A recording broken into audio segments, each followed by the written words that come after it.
Hey guys, tonight we're going on a journey far, far back in time. We're going to step into a landscape that's both achingly familiar and utterly alien. You're standing on a wide, treeless plain under a low, heavy sky. The kind of sky that promises more snow than sunlight. The wind is a constant, biting presence, and you can feel the cold right through the screen, can't you? Just imagine it seeping into your bones, a chill that no modern jacket could ever truly block. This is Europe. But it's not the Europe you know from postcards. It's the Ice Age, and here, walking across this frozen stage, are the last of the Neanderthals. They were a reality check on the idea that we were the only humans who ever mattered, a powerful, strange branch of our family tree that thrived for hundreds of thousands of years before just disappearing. They lived in a world where the only thing keeping you from becoming a polar bear's snack was your wits and a really, really sturdy spear. They were so different from us, yet so eerily similar. You probably wouldn't have survived a single day in their world, not without a serious genetic upgrade and a whole lot of frostbite. So, before you get comfortable, take a moment to like the video and subscribe, but only if you genuinely enjoy what I do here. Let me know where you're listening from and what time it is for you. Now, dim the lights, maybe turn on a fan for that soft background hum, and let's ease into tonight's journey together. You're trudging through thick, slushy snow, your breath pluming in front of you like a tiny, frozen cloud. The ground is hard, uneven, a mix of frozen dirt and rock, and you see him, a figure, stooped forward, but with an imposing, muscular frame, moves with a purpose that seems to defy the cold. He's a Neanderthal, and you're getting your first up-close look. The first thing that strikes you is the sheer, unadulterated power of his body. This isn't the graceful, lean physique you might see on a modern athlete. No, this guy looks like he was sculpted by a blizzard and a rock slide. His chest is a broad barrel shape, and his shoulders are wide enough to carry a small car. You probably wouldn't want to arm wrestle him. In fact, you probably wouldn't want to get within a few feet of him without a really good reason. His limbs are short and thick, designed for power rather than speed, and his bones are denser and thicker than yours. He's a human, but he's also something else entirely, a walking, breathing monument to adaptation in a world of extremes. Historians still argue whether the defining characteristic of Neanderthals was their brute strength or their unique cold weather adaptations. Maybe the two are inextricably linked. Imagine carrying a mammoth carcass or breaking open bones to get at the marrow. That required a kind of strength that our modern office chair bodies just can't fathom. Their bones show evidence of extreme muscle attachments, and their robust skeletal structure was like a natural suit of armor. You could get into a scuffle with this guy and he'd probably just shrug off a punch that would shatter your hand. His face is a study in hard living. The prominent brow ridge, or supraorbital torus, casts a shadow over deep-set eyes, giving him a perpetually serious, almost glowering look. His nose is broad and jutting, a feature that was probably a fantastic evolutionary design for warming up the frigid air he breathed. The thought of all that cold air hitting your delicate sinuses makes you shiver. You'd probably be getting a nosebleed every 5 minutes out here. Meanwhile, his nasal passages are like a natural heat exchanger, a genius bit of biological engineering. The quirky fact about these guys is that their unique build may have been an evolutionary response to their hunting style. They were up-close and personal hunters, using thrusting spears to take down massive prey, which meant they were frequently in direct, brutal contact with enormous, enraged animals. Think of a rugby player, but instead of a ball, he's trying to tackle a woolly rhino. The fossil record is full of Neanderthal bones showing fractures and breaks, often similar to those seen on modern rodeo riders. It's a testament to their tough lives and their even tougher bodies. They were a species that lived hard and died young, but boy, did they leave an impression on the world. As you watch the Neanderthal trudge on, you can't help but notice the quiet, purposeful way he moves. It's a rhythm born from millennia of living in this unforgiving cold. His broad chest and squat torso aren't just for show. They're an essential part of his survival kit. The laws of physics are pretty unforgiving, and the simple truth is that a shorter, more compact body loses less heat. Think about a penguin versus a flamingo. You're a flamingo, all limbs and delicate parts, built for a world that's much warmer than this.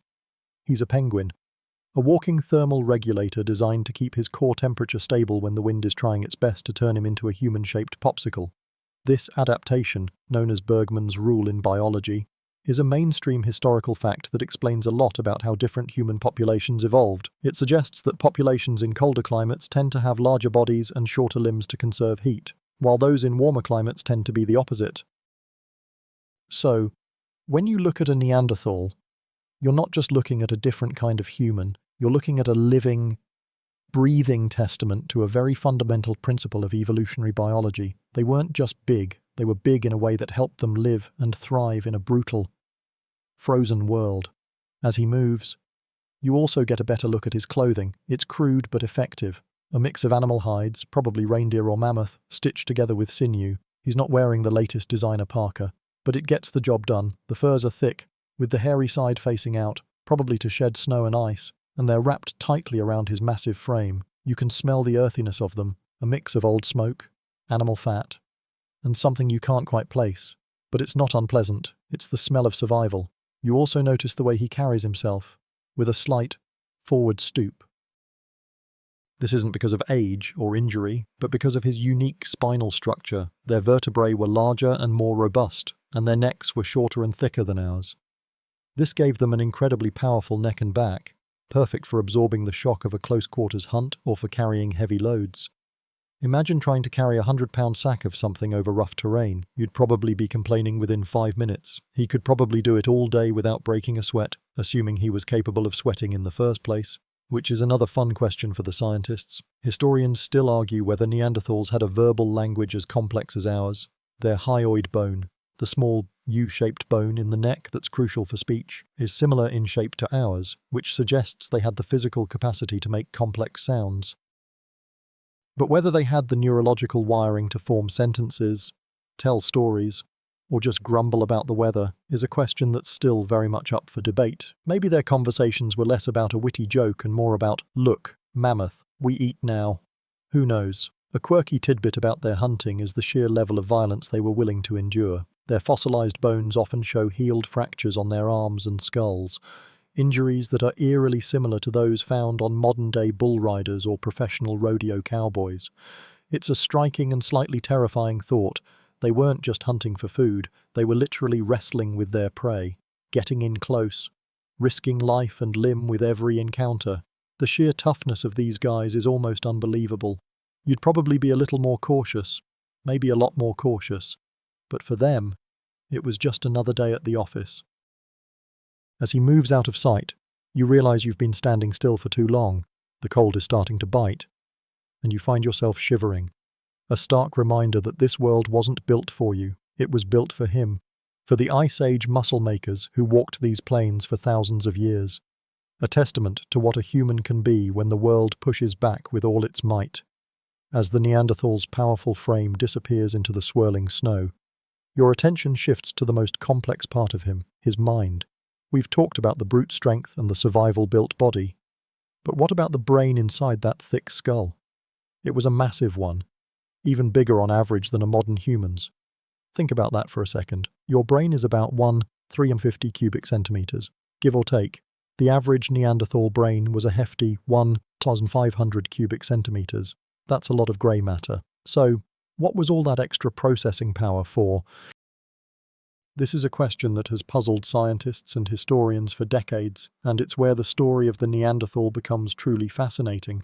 Was it for complex, abstract thought, or was it just a bigger engine for a more physical operating system? The mainstream historical fact here is the sheer size of the Neanderthal brain, but the big question is about its functionality. It's a bit like buying a supercomputer to run a spreadsheet program. You have the horsepower, but are you using it for something more? One theory, which is a quirky and compelling one, is that the large brain was necessary to manage the Neanderthal's massive body.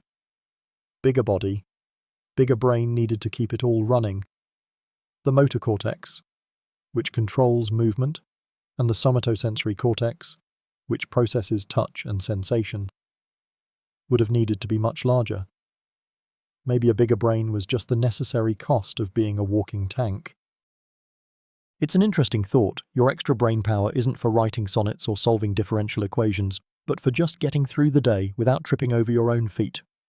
Another idea is that the large brain was a result of living in such a harsh and demanding environment. Remember that bitter cold? Processing information from their massive eyes in low-light conditions, as well as the sensory input from their huge bodies, could have required a larger visual and spatial reasoning cortex. This would have helped them navigate a complex, ever-changing landscape and track prey. It wasn't about philosophical musings, it was about the practical, moment-to-moment survival in a world that was constantly trying to kill you.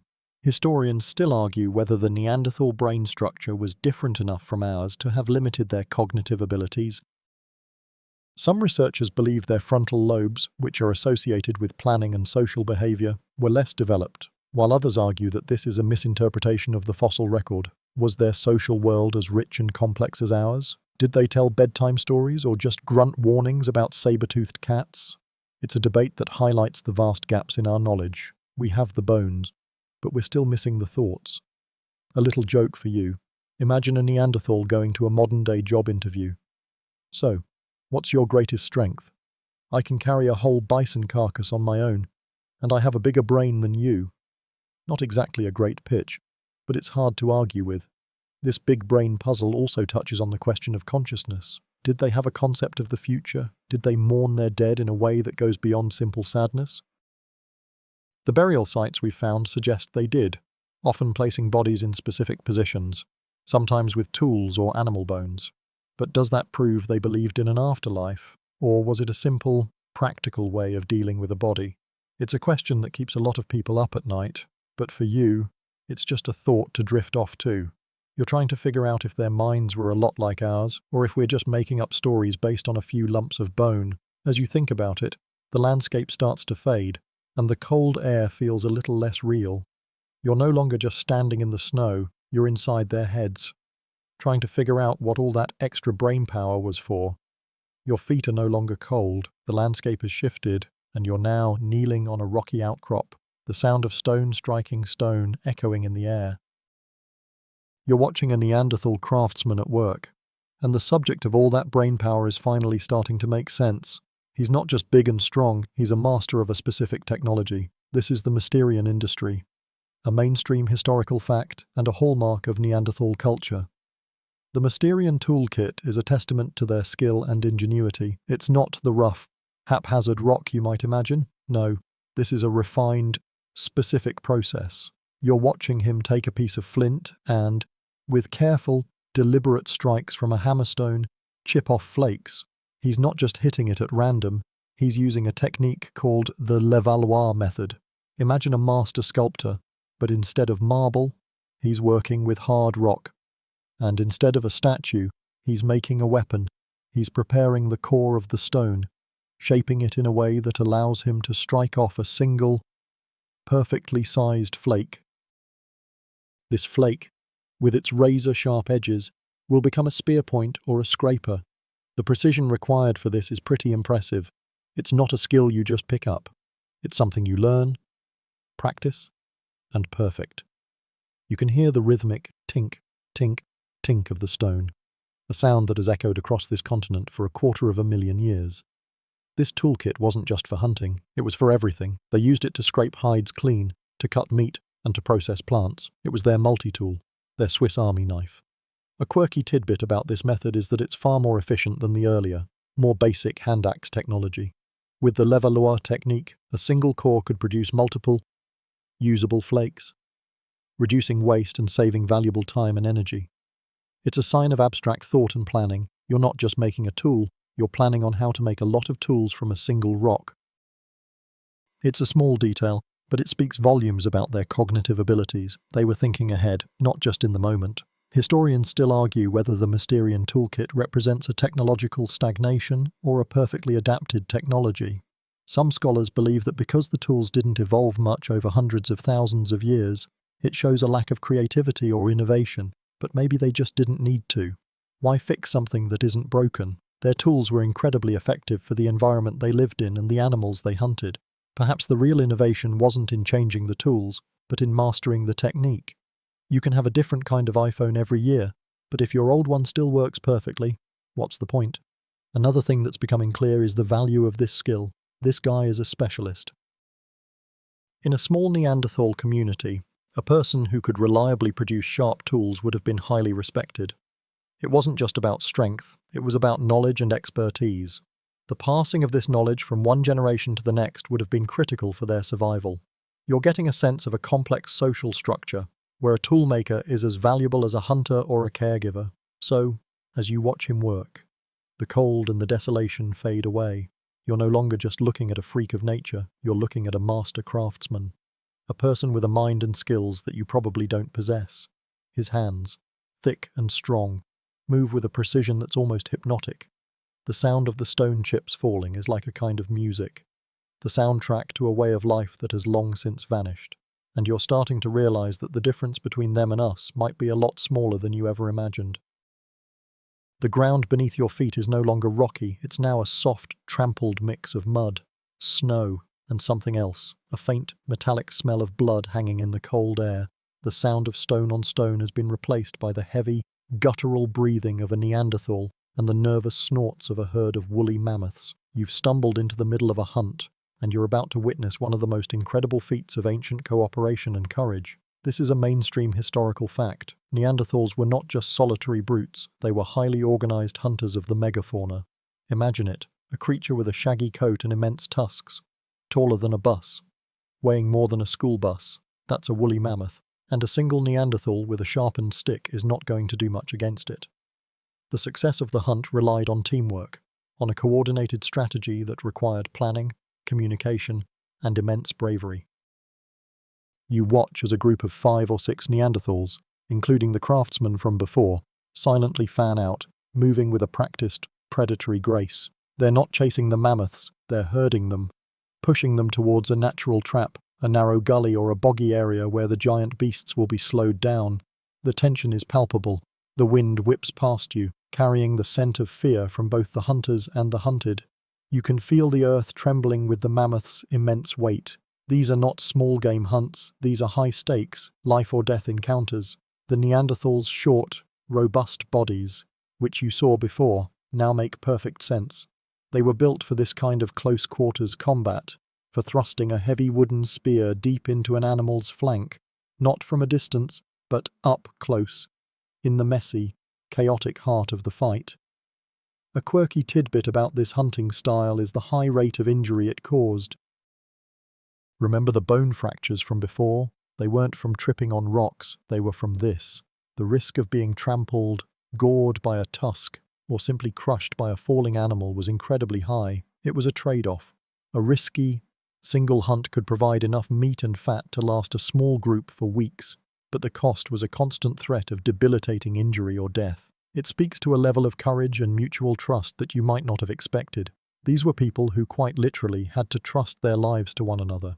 Historians still argue whether Neanderthals had a complex division of labor like modern humans. Did the old or injured stay back at the camp, or did everyone participate in the hunt? The archaeological evidence is mixed. Some scholars believe that the presence of healed, severe injuries suggests a society that took care of its sick and elderly.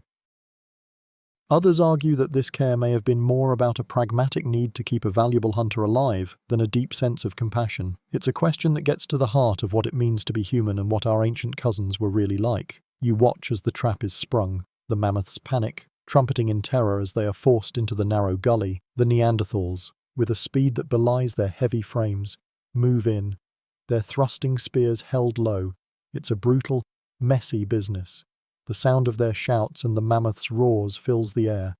It's not graceful, but it is effective. The first mammoth goes down with a groan that seems to shake the very ground.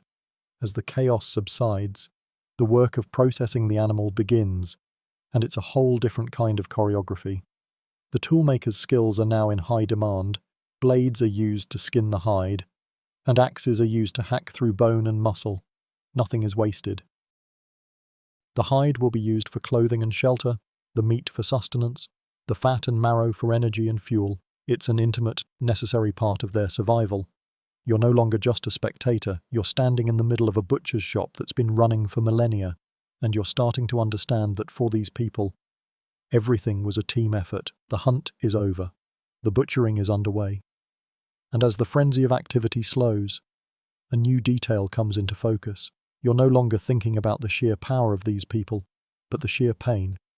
You're looking at a Neanderthal male, probably in his mid-30s, and you're no longer just seeing a robust frame. You're seeing a body that has been through a war. His left arm hangs at a slightly odd angle, and the knuckle on his right index finger is swollen and gnarled. This is a mainstream historical fact. The Neanderthal fossil record is a catalogue of injuries, a testament to the brutal, high-impact lives they led. He's sitting on the cold ground, his face a mask of weary concentration. And you notice something else, a deep scar across his brow that has long since healed. You can see the slight depression in the bone. It's not a wound from a fight with another human. It's more likely from a close-quarters tussle with a large animal, maybe a cave bear or a woolly rhino. The high frequency of fractures, especially on the arms and head, is a quirky tidbit that has led scientists to a fascinating conclusion. The injuries of Neanderthals are strikingly similar to those of modern-day rodeo cowboys. Think about that for a second. You probably thought a rodeo cowboy's job was just riding a wild animal for a few seconds. Imagine doing it with a spear. Their bones tell a story of constant pain and recovery. You see a healed rib fracture on another Neanderthal, and a third has a tibia that has clearly been broken and reset. The fact that these injuries healed at all is a big deal, and it's a topic that historians still argue about. Did they have a rudimentary form of medicine, or was the healing process a long, agonizing, and purely natural affair? The very existence of healed fractures suggests that these individuals were not immediately abandoned after being injured. Someone, or something, was keeping them safe from predators and providing them with food while they recovered. It speaks to a level of social cohesion and care that you might not have expected from a species so often portrayed as brutish and unintelligent. This reliance on communal support, on taking care of the injured, is a sharp contrast to a world where survival is purely based on the strength of the individual. For a Neanderthal, a broken arm wasn't a death sentence. It was a time for the group to pull together, to share the burden and ensure the survival of all. This is a crucial point that a lot of people miss. We tend to focus on the things that make them different from us, the heavy brow, the lack of a chin, the immense strength, but we often forget the things that make them so similar, the shared experience of pain, the need for comfort, and the willingness to help a friend. The man you're watching is a survivor. He's a testament to the toughness of his species and the strength of his community. He's not just a collection of bones and muscle, he's a living archive of a hard-won life. You can feel the weight of his experience just by looking at him. He probably doesn't have a name like John or Mike, but he has a story written on his body. A tale of battles fought and won, of injuries sustained and overcome. The landscape around you, once so cold and empty, now feels filled with these stories. You're starting to realize that the boring part of this history isn't boring at all. It's a gripping tale of survival, endurance, and maybe, just maybe, a little bit of love as you watch him shift, a slight grimace on his face. You're not just looking at a historical figure, you're looking at a person who lived a life that was unimaginably difficult, and you're realizing that he was just as human as you are. The air is now warmer, filled with the scent of wood smoke and roasting meat. The landscape has changed again. You are no longer alone on a windswept plain.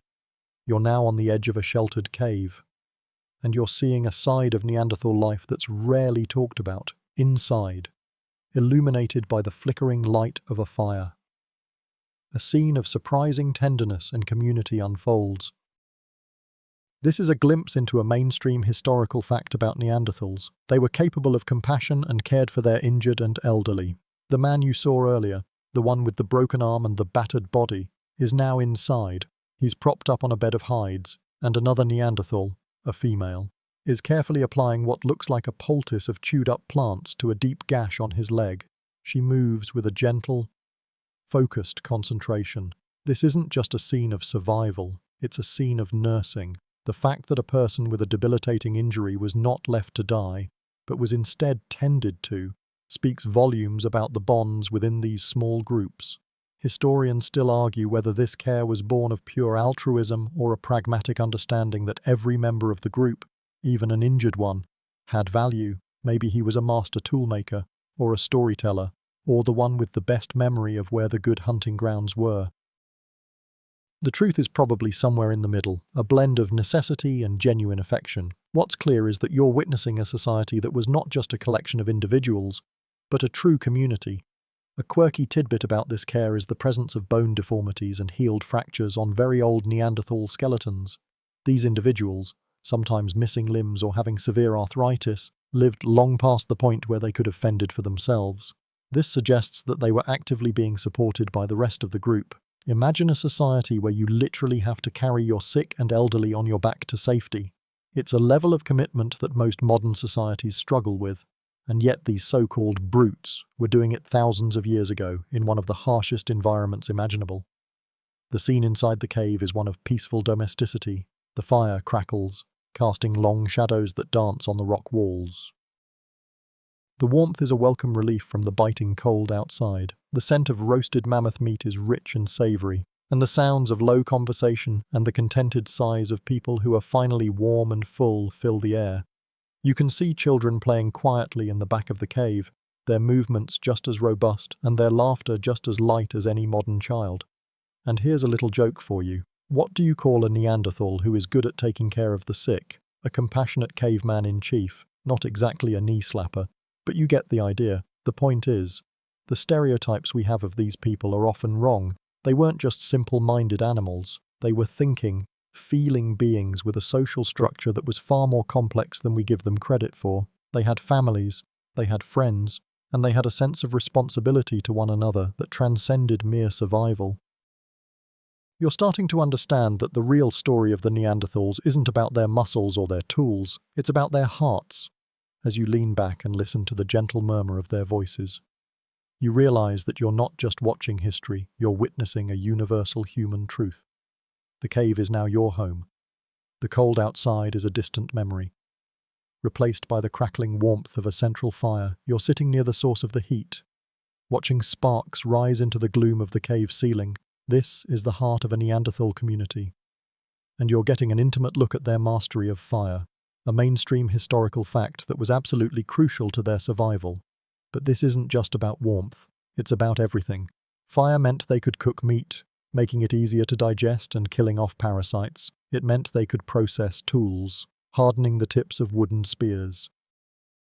It meant they could keep predators like cave lions and bears at bay. It was their light switch, their kitchen, and their security system all rolled into one. You can hear the low murmur of conversation and the soft crackle of the flames, and you realize that this fire is not just a tool, it's a social hub.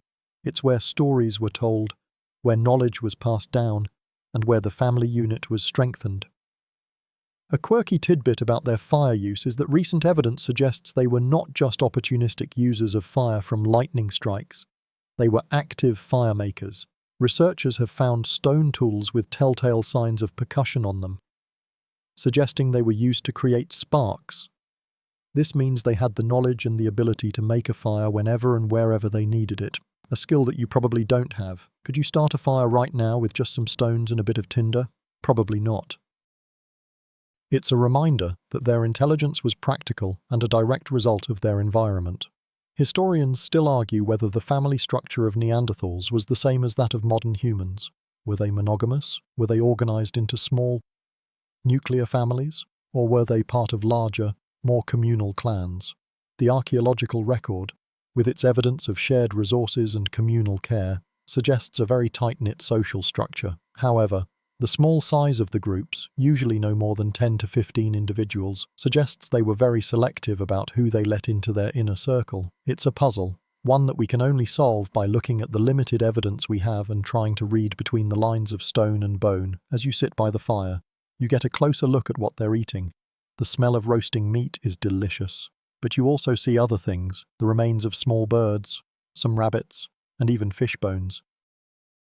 This is another mainstream historical fact that shatters the stereotype of the simple big game hunter. Neanderthals had a diverse diet. They were opportunistic foragers, and they ate whatever they could get their hands on, from plants and berries to shellfish and sea mammals.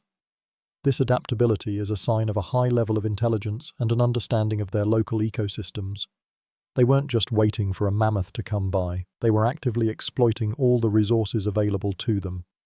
The scene is one of quiet, domestic tranquility. You can hear the soft snores of someone sleeping, the gentle hum of conversation, and the soft crackle of the fire. You're no longer just observing, you're a part of this moment. The world outside is cold and unforgiving, but here, in the heart of the cave, there is warmth, food, and family. It's a reminder that no matter how different they were on the outside, on the inside, they were just trying to survive and thrive, just like you. And as the warmth of the fire lulls you, the edges of the cave start to blur, and you feel yourself drifting.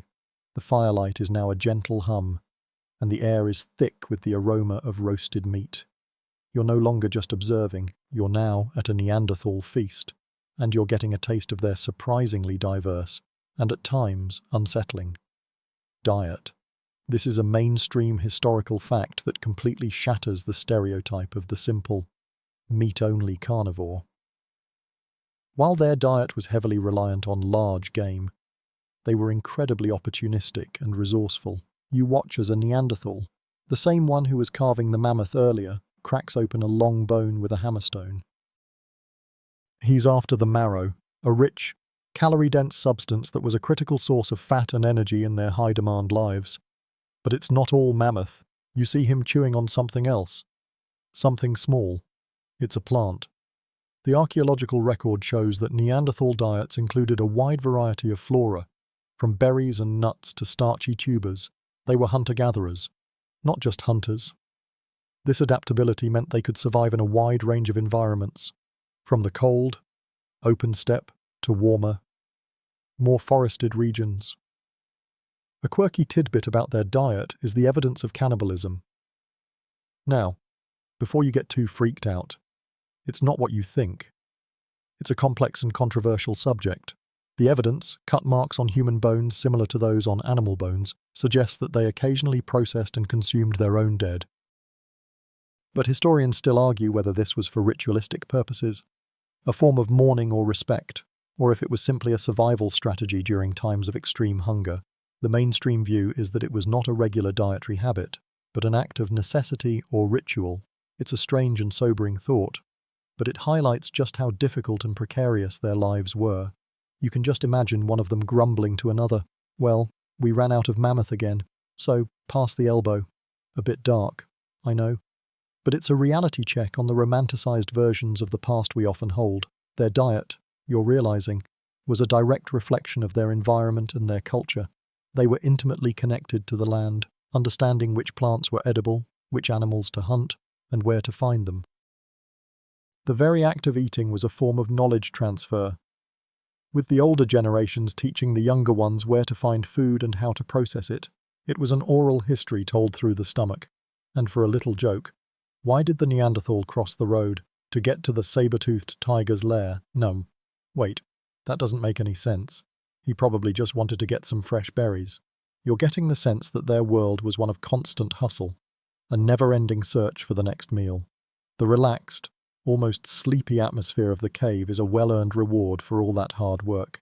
You can feel the warmth of the fire on your face, and the smells of the cooking food are lulling you into a state of deep relaxation. You're no longer thinking about the big, scary parts of their lives, but the simple, mundane parts, the act of eating, of sitting by a fire with your family, of being safe and warm. It's a moment of peace in a world that was anything but. The warmth of the fire is now a gentle blanket, and the air around you is soft, almost dreamlike. You're no longer in a gritty cave of bones and tools, but in a world of colour and form, a testament to a mainstream historical fact that completely reframes our understanding of Neanderthal minds. They had a capacity for symbolism, art, and personal adornment. This isn't just about survival anymore. This is about expression. You're looking at a small, smooth piece of stone, and on its surface, etched with a fine tool, is a series of crisscrossing lines. It's not a random scribble, it's a deliberate pattern, a design. Nearby, a handful of seashells have small holes drilled through them, perfect for being strung on a piece of sinew. They've also been painted with red ochre, a natural pigment. This is a quirky tidbit that confounds a lot of the old stereotypes. These aren't just practical items, they are ornaments, things of beauty, worn for personal expression or social status. It's the ancient equivalent of a cool necklace. Historians still argue whether this behavior was an independent development or if it was learned from contact with early modern humans. Some scholars believe that the evidence of Neanderthal symbolism is a direct result of cultural exchange, with them copying the behaviors of their more advanced neighbors. Others argue that it was an original development, a sign that their minds, much like ours, were hardwired to seek and create meaning. The fact that we find evidence of these behaviors in sites where there's no evidence of modern human contact suggests the latter. But the debate is far from settled. This act of creating something purely for aesthetic or symbolic purposes is a profound one. It's a leap from "I need to survive" to "I need to express myself." Think about it. When you're living in a world of constant struggle, where every moment is a battle against the elements and predators, taking the time to carefully drill a hole in a shell or etch a pattern on a rock shows a mind that is capable of more than just a fight or flight response. It shows a mind that can appreciate beauty, that can think abstractly, and that can imbue an object with a meaning beyond its physical form. And for a little joke, what do you call a Neanderthal with a fancy necklace? A stylin hominin. It's a bit silly, but it gets to the heart of the matter. These weren't just simple cave people.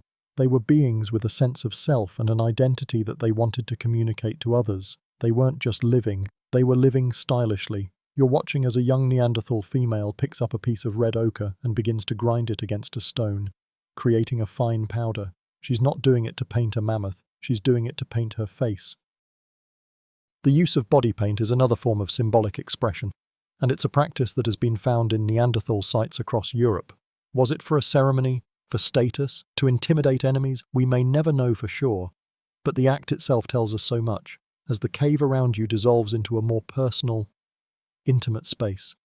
You're no longer thinking about how different these people were from you. You're thinking about how similar they were. The desire to create, to express, to adorn, and to find meaning is a universal human trait, and you're now convinced that it's a trait that didn't start with us. It started much, much earlier. The cave is fading, the colours of ochre and the sound of the crackling fire replaced by the sterile, precise imagery of a science lab.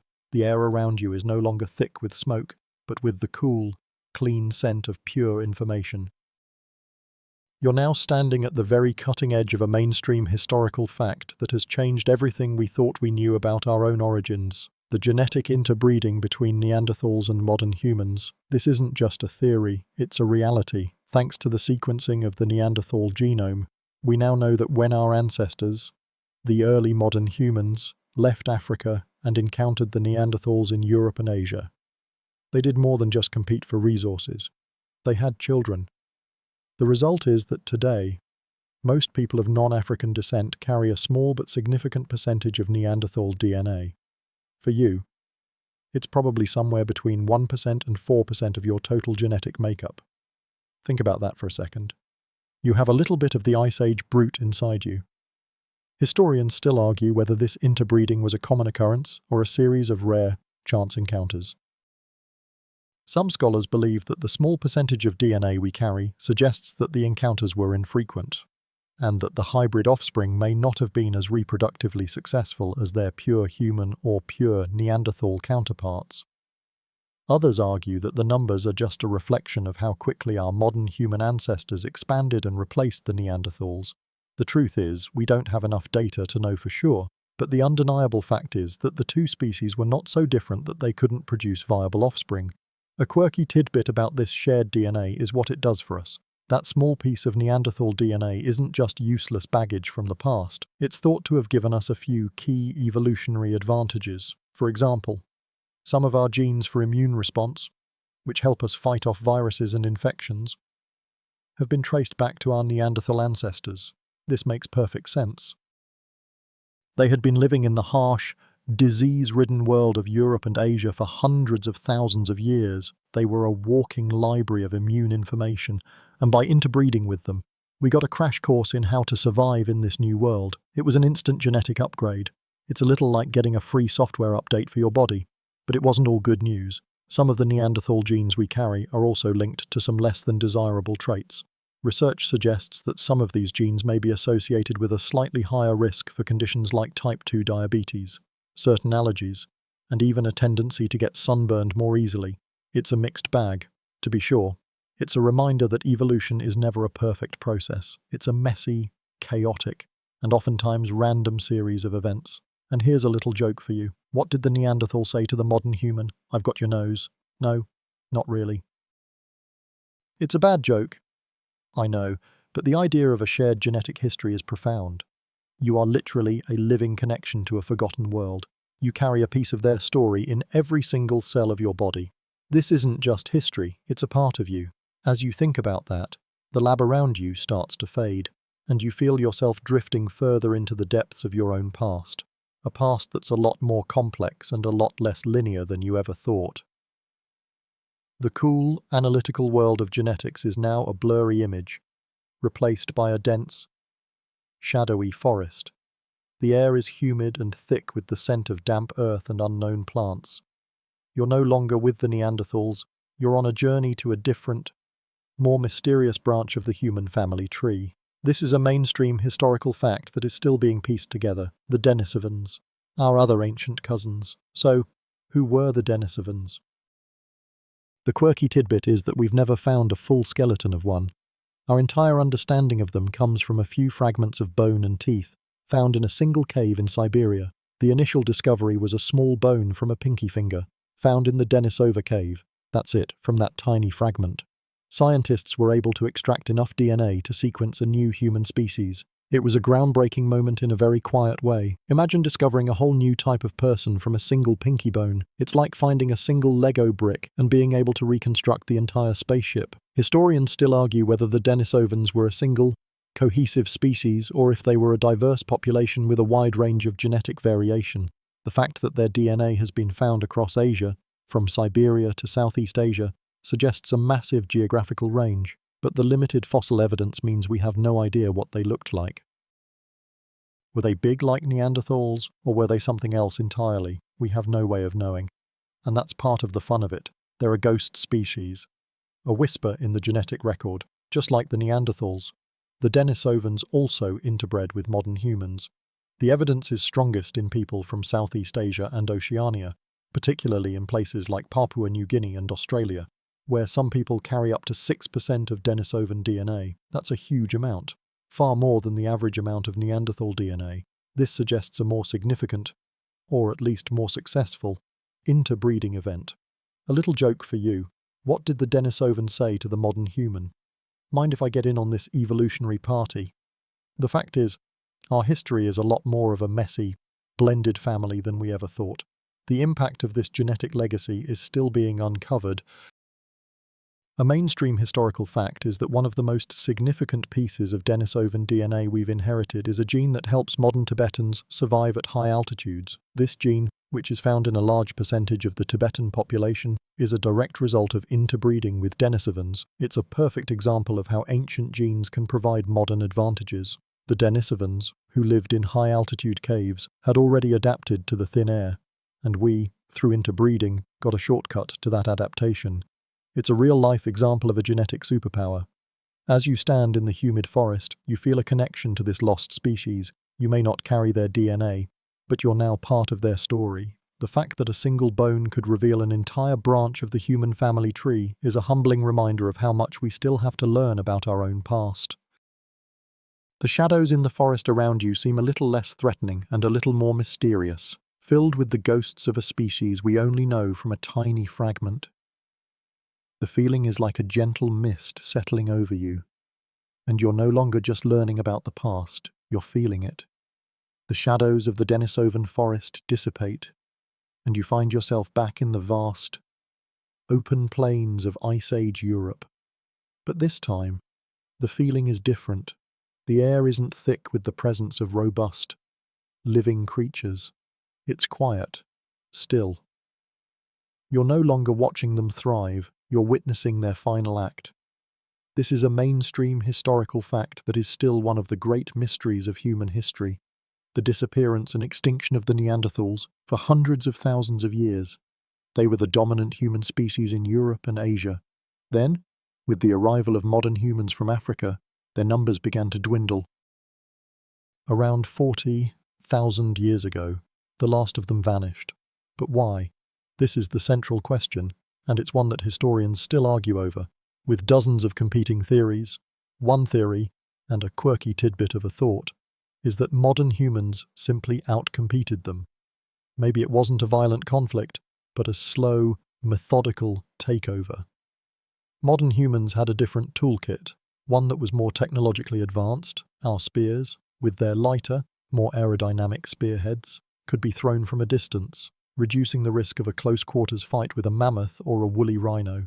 We were also master social networkers, creating larger, more intricate trade networks that allowed us to survive in times of scarcity. Think about it. A small Neanderthal group might starve if their local mammoth herd moves on, but a modern human group could trade with a neighboring clan for food or resources. We had a better support system. Another theory, and a mainstream one, is climate change. The Ice Age was not a static, frozen period. It was a time of wild fluctuations in temperature, with periods of extreme cold followed by periods of relative warmth. Neanderthals were specialized for the cold. When the climate began to swing wildly, their specialized adaptations might have become a liability. Modern humans, with our more varied toolkit and more adaptable social structures, may have been better able to handle the changes. It's a bit like a highly specialized company going out of business because it can't adapt to a changing market. A more direct and grim theory suggests that it was a slow, low-grade warfare. Modern humans and Neanderthals lived side by side for thousands of years, and it's not a stretch to think there were conflicts. Maybe our larger social groups and more advanced weaponry gave us an edge in territorial disputes. However, the archaeological record doesn't show widespread evidence of genocide or large-scale battles. It's possible it was more of a slow squeeze, a constant pressure that just reduced their numbers over time. A little joke for you. What did the last Neanderthal say to the first modern human? You can't just come in here and change everything. It's a silly way of looking at it, but it gets to the heart of the matter. The arrival of modern humans changed the world, and the Neanderthals were on the wrong side of that change. The most poignant theory is that they didn't go extinct, they were simply absorbed. The evidence of interbreeding suggests that as their populations dwindled, they were assimilated into our larger, more dominant groups. The last Neanderthal might not have died alone on a cold plain. He or she might have simply lived out a life as the last of a species, with a new generation of hybrid children carrying on a small part of their genetic legacy. It's a powerful and calming thought. As the quiet plains stretch out before you, you feel a sense of profound stillness. The story of the Neanderthals isn't just about their demise, it's about their legacy. They didn't just disappear, they became a part of us. You're walking on a landscape that was once their home, but you're also walking with a small piece of them inside you, and as you feel that connection, the stillness gives way to a sense of peace. The quiet plains of Europe now dissolve into a vast, deep blue. You're no longer on land, but on a small, unsteady raft, and the air around you is humid and warm, filled with the salty tang of the open ocean. You're on a journey that, for a long time, was considered impossible. You're sailing with the first people to colonize Australia, an incredible mainstream historical fact that highlights the daring and ingenuity of early humans. Around 65,000 years ago, our ancestors set out on a journey from Southeast Asia, a journey that would take them across a series of treacherous sea crossings. The land they were heading to, a supercontinent known as Sahul, which included modern-day Australia, New Guinea, and Tasmania, was not visible from their starting point. They were sailing into the unknown, a feat of navigation and courage that still baffles and inspires us today. They had no maps, no compasses, and only a rudimentary knowledge of the stars. The very thought of it is enough to make you a little seasick. Historians still argue whether this was a single, massive migration or a series of smaller, more gradual movements over thousands of years. The archaeological evidence suggests that while the initial push was fast, the process of populating the continent was a slow, deliberate affair. The presence of similar stone tool technologies across the continent suggests a common origin, but the development of distinct cultures over time shows a process of adaptation and change. A quirky tidbit about this journey is that it wasn't a single, continuous land bridge. Even at the lowest sea levels of the Ice Age, there were still at least a dozen significant sea crossings. The largest of these was a stretch of open ocean about 50 miles wide. This means they weren't just walking across a frozen landscape like their European cousins. They were building boats, navigating currents, and surviving long periods at sea. This is a level of technological and cognitive sophistication that we often don't attribute to early humans. It's a reminder that their intelligence was a lot more complex than we give it credit for. What would have motivated them? We can only guess. Maybe they were following herds of animals, or maybe they were fleeing from a threat, or maybe, just maybe, they were driven by a simple, universal human trait: curiosity, the desire to see what was over the horizon. The journey would have been a high-stakes gamble, with a high chance of failure. A little joke for you: what did the first Australian colonists say when they landed? "G'day, mate, is this the right way to the big kangaroo?" It's a silly question, but it gets to the heart of the matter. They were entering a world that was utterly alien to them, a world of strange animals and even stranger plants. As you feel the gentle sway of the raft, you're not just a spectator, you're a passenger on a journey that changed the world forever. The air around you is clean and pure, a stark contrast to the dust and smoke of the Ice Age. The sun is warm on your face, and the endless expanse of the ocean is both terrifying and beautiful. You are part of an epic story of human endurance and daring, and you are starting to understand that the spirit of exploration, the thing that makes us who we are, is not a recent invention. It's a fundamental part of our genetic code. The raft is gone, and the salty sea air is replaced by the humid, earthy scent of a strange and wondrous continent. You're walking on land again, but this is not the world you know. The trees are different, the birds are alien, and the sounds around you are a mix of chirps, squawks, and something that sounds like a low, rhythmic booming. You're in prehistoric Australia, and you're about to come face to face with a mainstream historical fact that is as mind-bending as it is true. The land was once roamed by giant megafauna. Imagine a kangaroo, but the size of a hippopotamus. That's a procoptodon, a short-faced kangaroo that was too big to hop, and probably walked on two legs like a human. Its face was flat, almost like a pug's, and it had long arms and claws for pulling down branches to eat, and it wasn't alone. There was also the diprotodon, a wombat-like creature the size of a rhinoceros. And then there was the megalania, a goanna lizard that was nearly 25 feet long and weighed more than a ton, a top-level predator that would have made a saltwater crocodile look like a house cat. You'd probably be a little nervous to be here. The coexistence of the first humans and these giant animals is a quirky tidbit that has puzzled scientists for decades. Our ancestors, who had just spent thousands of years hunting mammoths and other large animals in a different hemisphere, were now faced with a completely new set of prey and predators, and they were good at it. The fossil record shows a clear overlap in time, with ancient human artifacts and megafauna bones found in the same locations. The ability of these early settlers to adapt to this new environment and to hunt these enormous beasts is a testament to their incredible resourcefulness. Historians still argue whether the arrival of humans was the direct cause of the extinction of the megafauna. The blitzkrieg theory suggests that our ancestors, armed with fire and hunting skills, wiped out these slow-moving and naive animals in a short period of time. The lack of fear these animals had for humans would have made them easy prey. However, a competing theory points to climate change, which was a slow, gradual drying of the continent that may have shrunk the habitats and food sources of these massive creatures, leading to their decline. The answer is probably a mix of both, a combination of human impact and environmental stress that led to the final disappearance of these incredible animals. And for a little joke, what did the megalania say to the first human? "You look like a tasty snack." No, that's not a joke, it's a reality check.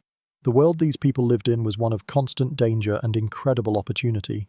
The ability to hunt a diprotodon meant a whole lot of meat and a whole lot of resources, but the risk of becoming a snack for a megalania was ever present. You can almost feel the ground tremble with the footsteps of these giant animals. The air is thick with the scent of their hides and the sounds of their calls. As you stand in the middle of this lost world, you are no longer a modern human. You are a witness to a moment in time when two worlds, one ancient and one new, collided. The silence is broken only by the sounds of the wind rustling through the leaves and the distant, low moan of a diprotodon. It's a peaceful scene, but it's a peace that you know can be shattered in an instant. The thought of it all makes you feel both incredibly small and deeply connected to the enormous story of our shared past. The sounds of the megafauna fade, and the landscape shifts once more.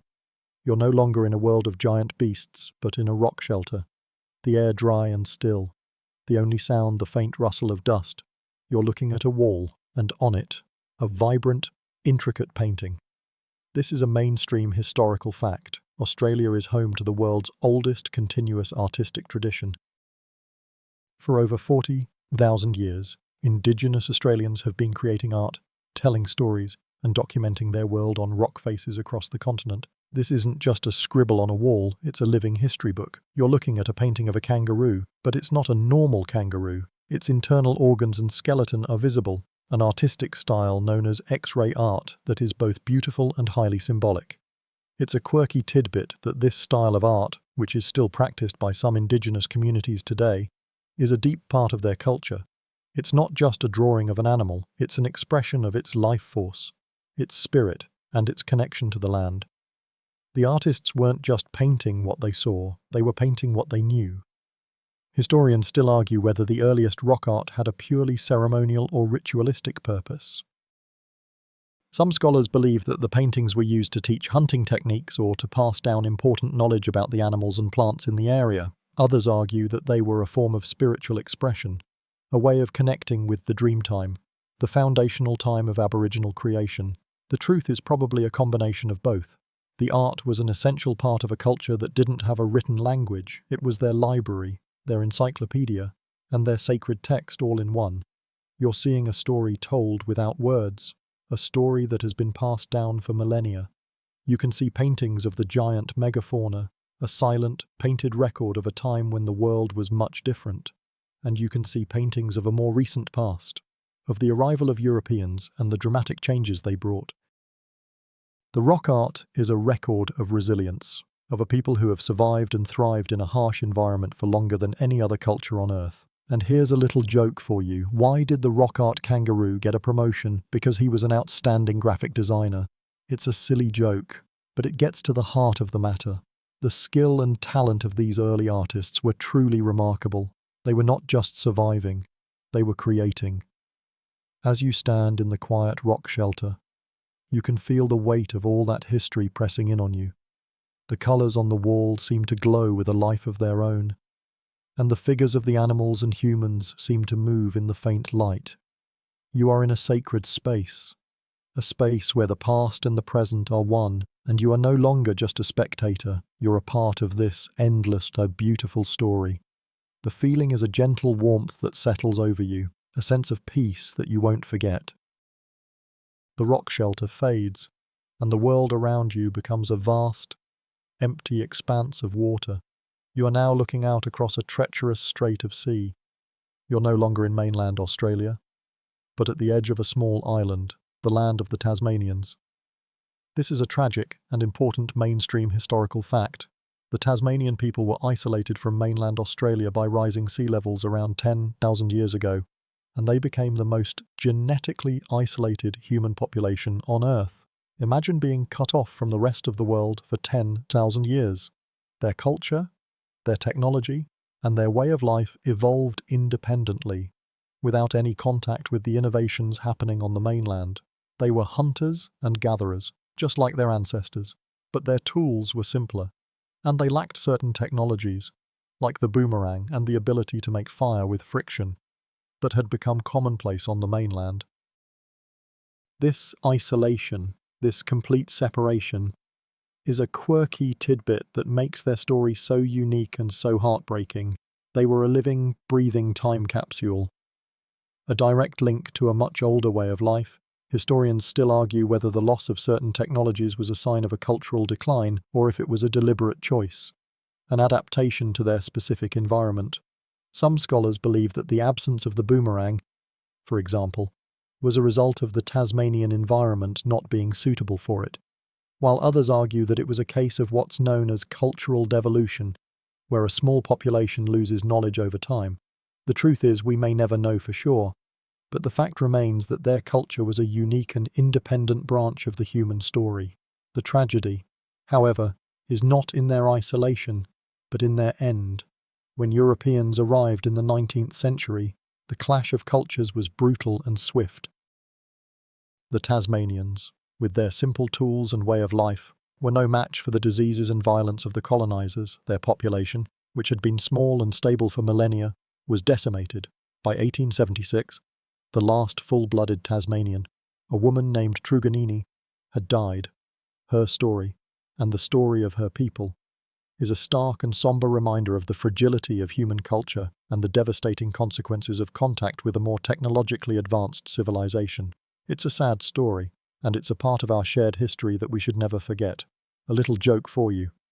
Though it's a bit dark, what's the difference between a Tasmanian and an archaeologist? One is a lost culture, and the other studies them.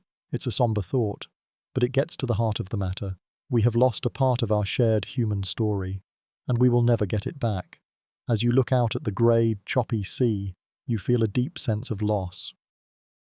The island seems to be a ghost, a reminder of what was and what will never be again. The feeling is a gentle melancholy that settles over you, a quiet reverence for a people and a way of life that has vanished forever. The grey, melancholy sea dissolves, and you're now standing on a narrow, frozen land bridge. The air is so cold it hurts to breathe, and the wind whips snow into a biting frenzy. This is Beringia, the land bridge that once connected Siberia and Alaska, and you're a part of a mainstream historical fact that is still one of the great human migrations, the peopling of the Americas.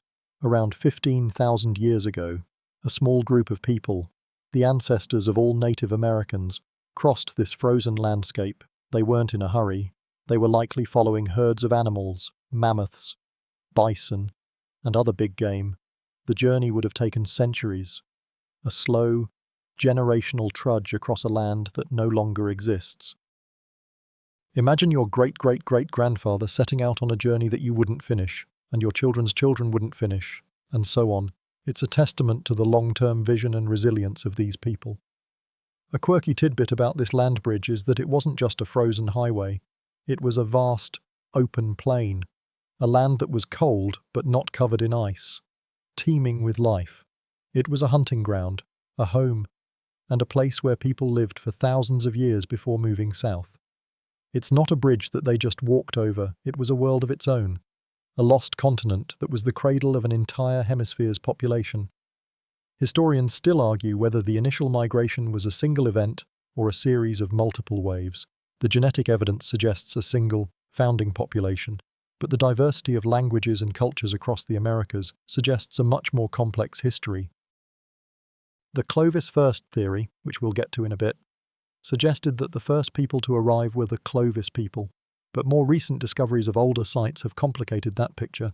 The truth is, we're still piecing together the timeline, and every new discovery changes the story. You can feel the brutal, bone-chilling cold, but you can also feel the quiet excitement of being in a new land. The horizon is endless, and the possibilities are infinite. This isn't just a migration, it's the start of a new chapter in the human story. The air is clean, and the sky is a vast, unblemished sheet of grey. The thought of being one of the first humans to set foot in a new world is both terrifying and exhilarating. You're no longer just learning about history, you're a part of the moment when it was being made, and as you walk, you feel the weight of all that history on your shoulders, a gentle pressure that urges you forward. The frozen land bridge is behind you, and you're now in a more temperate world, a place of wide open plains and abundant game. You're no longer a shivering migrant, you're a hunter, and in your hand, you hold a weapon that is a mainstream historical fact and a defining symbol of a great early American culture, the Clovis point.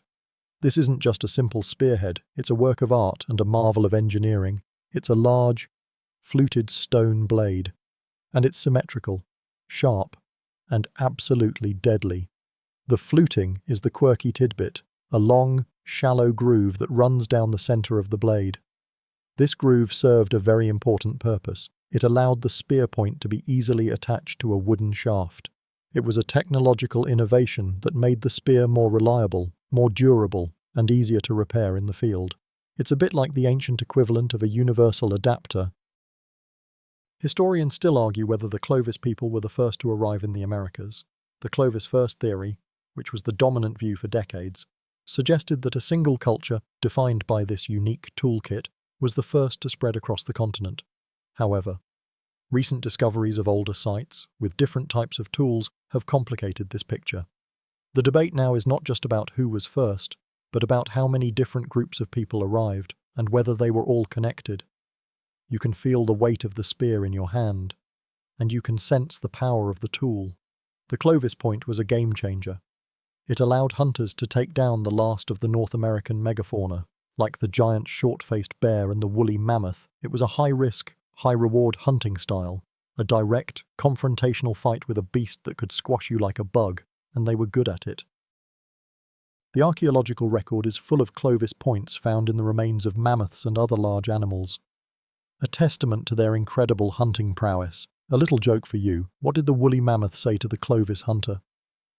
"Oh, a pointy stick. How cute." It's a bad joke, I know, but the power of that stick is what made the difference. The Clovis point gave them an edge, a way to survive and thrive in a world that was still wild and dangerous. You can almost feel the thrill of the hunt, the quiet concentration, the sudden burst of adrenaline. As you stand on the wide open plains, the air around you is clean and pure, and the sky is a vast, endless blue. You are a part of a story of survival, of innovation, and of the incredible resilience of the human spirit. You are one of the first people in a new world, and you are holding a tool that changed everything.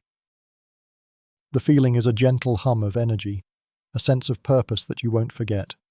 The open plains and the thrill of the Clovis hunt are now a distant memory, replaced by a sense of quiet curiosity. You're no longer holding a spear, but a trowel, and the air is thick with the dust of a dig site. You're a part of a deep, ongoing scientific debate, a mainstream historical fact that is still being rewritten, the pre-Clovis theory and the story of how people truly populated the Americas. For a long time, the Clovis people were considered the first Americans. The theory was simple. A single, identifiable culture with a unique toolkit crossed the Beringia land bridge and spread south. But then, archaeologists started finding sites with human artifacts that were older than the oldest Clovis sites. These discoveries are a quirky tidbit that has completely upended our understanding of the timeline. A site in Monteverde, Chile, for example, has been dated to over 14,500 years ago, which means people were in South America before the land bridge was even fully passable. A site in Texas has a similar, older date. The fact is, the Clovis first model is now considered a myth, and we are left with a new, much more complex puzzle. Historians still argue whether these pre-Clovis sites were part of a single, older migration, or if they represent multiple, independent waves of colonization. Some scholars believe that the first people may have arrived along the coast, navigating in small boats and living off of marine resources. The Kelp Highway theory suggests a coastal migration route, where the first people followed the rich marine life along the Pacific coast of North and South America. This would explain how they got so far south, so quickly. Other scholars argue for a much more complex picture, with different groups of people arriving at different times and taking different routes. You're kneeling at a site, and you're finding something that looks different from a Clovis point. It's a smaller, more delicate tool, and it tells a story that is much older. The feeling is a mixture of awe and bewilderment. The history you thought you knew is no longer a straight line. It's a tangled web, a mosaic of different cultures and migrations. And we're only just beginning to see the full picture. A little joke for you. What did the pre-Clovis archaeologists say to the Clovis first believer? "I'm sorry, Tom, but you're a few thousand years late to the party." It's a bit of a nerdy joke, but it gets to the heart of the matter.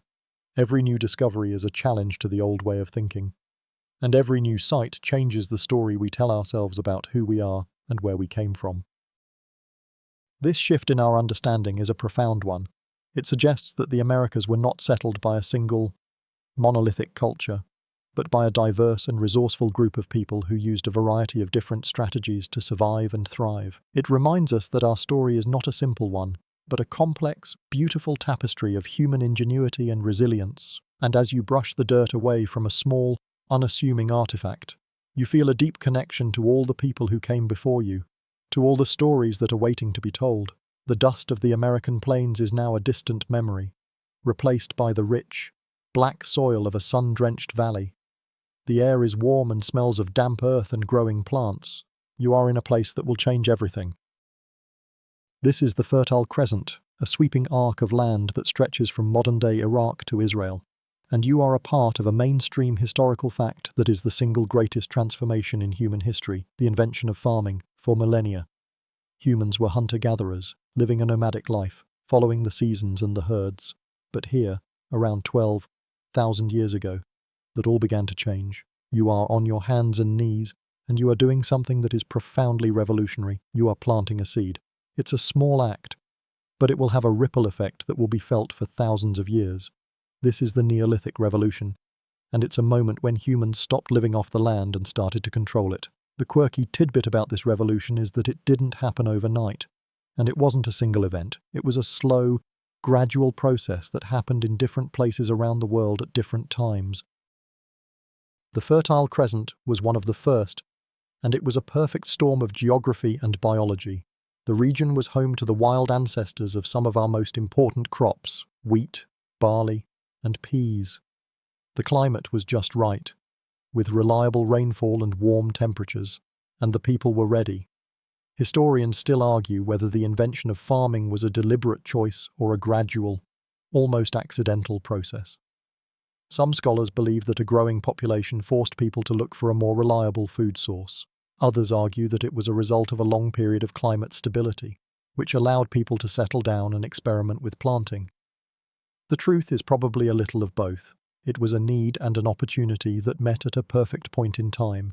The change wasn't an easy one. The life of a farmer was often harder than the life of a hunter-gatherer. The diet was less varied, and the work was more labor-intensive. Famine was a constant threat, and living in close proximity to others led to the spread of disease. A little joke for you. What did the hunter-gatherer say to the farmer? You're working all day, you're eating the same thing every day, and you're covered in dirt. Sounds great, more work for more stability. As you stand up, your back aching from the labor, you look out over the field of tiny, sprouting plants. The feeling is a mixture of exhaustion and pride. You are no longer just living from day to day. You are planning for the future. You are investing in the land, and the land is investing in you. The world around you, once a wild, unpredictable place, is now a managed, controlled landscape. And you're starting to realize that this moment is the start of every city, every government, and every single thing that makes our modern world what it is. The field of sprouting grains is no longer the only thing in your view. The land around you is changing in other ways. You're now watching a small herd of what look like wild sheep, and they're not running from you. They're being herded, corralled, and watched over. You're a part of a mainstream historical fact that is just as important as farming: the domestication of animals. This is another key pillar of the Neolithic Revolution, around 10,000 years ago. In the same region as the first farmers, people began to tame and breed wild animals. It was a slow, gradual process of cohabitation, where animals that were once a source of food became a source of milk, wool, and labor. You're looking at the ancestors of our modern livestock: sheep, goats, pigs, and cattle, and you're seeing the moment they made the transition from wild to domesticated. The quirky tidbit about this process is that it wasn't about breaking the animal's spirit, it was about shaping their genetics. Over generations, people selectively bred the animals that were the most docile, the least aggressive, and the most productive. The result was a new kind of animal, one that was dependent on humans for its survival. This selective breeding is a testament to the long-term vision of these early farmers. They were not just thinking about the next meal, they were thinking about the next generation, and the one after that. Historians still argue whether the domestication of animals was a parallel development to farming or if it was a result of it. Some scholars believe that the two went hand in hand, with the settled lifestyle of farming allowing people the time and resources to care for animals. Others argue that the control of a constant food source, in the form of animals, may have been a precursor to the domestication of plants. The truth is probably a bit of both, a symbiotic relationship that changed everything. The impact of this change was massive. The animals provided a source of protein and fat that was more reliable than hunting. They provided milk for children and adults, and they provided wool for clothing, and most importantly, they provided labor. The invention of the plough, for example, would have been impossible without a domesticated animal to pull it. A little joke for you. What did the domesticated goat say to the wild goat? I have a great pension plan, and I don't have to worry about being eaten by a wolf. Who's the smart one now? It's a silly way of looking at it, but it gets to the heart of the matter. It was a trade-off that was well worth the risk for the animals and the people. As you stand in the field, watching the animals graze, you feel a deep connection to this moment. You are a part of a story that is so much bigger than yourself. You are no longer a nomadic hunter, but a steward of the land and its creatures. The world around you, once a wild, unpredictable place, is now a controlled and managed ecosystem. And you're starting to realize that the most profound change in human history was not a single invention, but a series of interconnected events that, together, created a whole new way of life. The fields of domesticated plants and animals are now a distant memory, replaced by a sight that is both ancient and breathtakingly modern.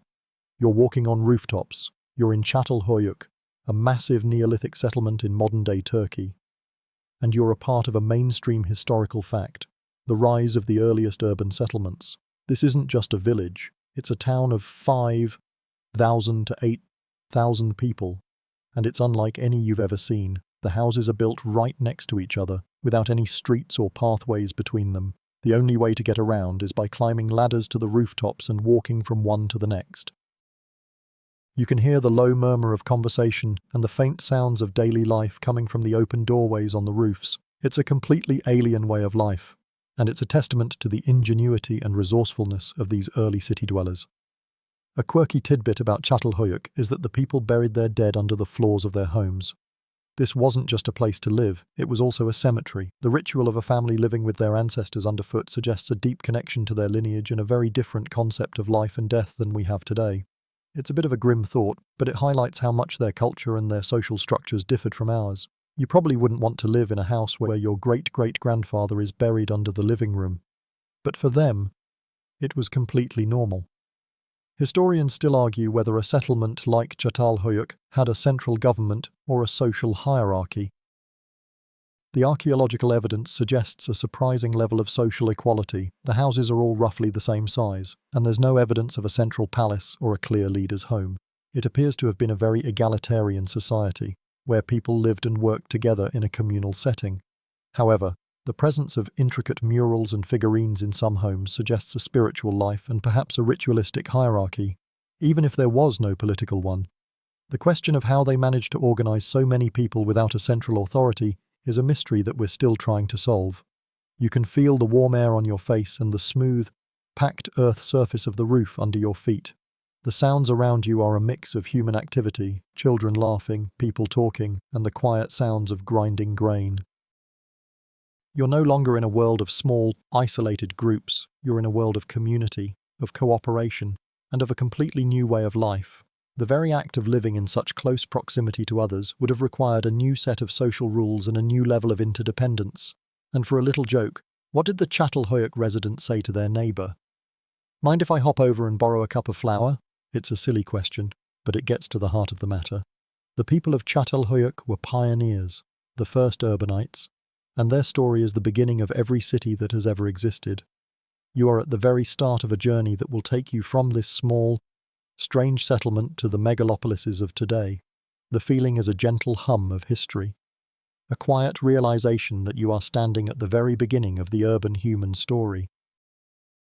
The rooftops of Çatalhöyük have dissolved into a new landscape, a hot, sun-baked plain where the air is thick with the scent of reeds and the sound of lowing cattle. The river you are standing beside is the Euphrates, and you are in the heart of Mesopotamia, the land between two rivers. You are about to witness a mainstream historical fact that is as profound as the invention of farming itself, the invention of writing, around 500 years ago. In the Sumerian city-states of this region, people began to develop a way to record information that wasn't just a picture on a wall. It started with simple pictures, or pictographs, that represented objects. But the quirky tidbit is that it quickly evolved into something much more complex. You're watching a scribe, and he's not just drawing a picture of a sheep, he's drawing a series of wedge-shaped marks, or cuneiform, that represents the word for sheep. The word itself is no longer just a sound, it's a series of symbols that can be written, read, and recorded. It's a completely new way of thinking. Historians still argue whether the invention of writing was a direct result of the need for record-keeping in a complex, agricultural society, Some scholars believe that the first writing was used to keep track of grain and livestock, and that it was a purely administrative tool. Others argue that it was a result of a deep human need to tell stories and to record history. The truth is probably a bit of both. The earliest writing we have is a mix of administrative records and early literature. A testament to the dual nature of human ingenuity, the impact of this invention is almost impossible to overstate. Writing meant that knowledge could be passed down from one generation to the next without the risk of it being forgotten. It meant that laws could be written down, and that contracts could be made. It meant that a king could communicate with his people across a vast distance. It was the first step towards a global information network. It allowed for the creation of history, literature, and science. The world, once a place of fleeting memory, was now a place of permanent record. And here's a little joke for you. What did the Sumerian scribe say when he finished his first document? Phew, that was a lot of work. Good thing I have a clay tablet for all this. The joke is a bit silly, but the idea of a scribe, sitting in the heat, pressing a reed into a wet clay tablet is a powerful one.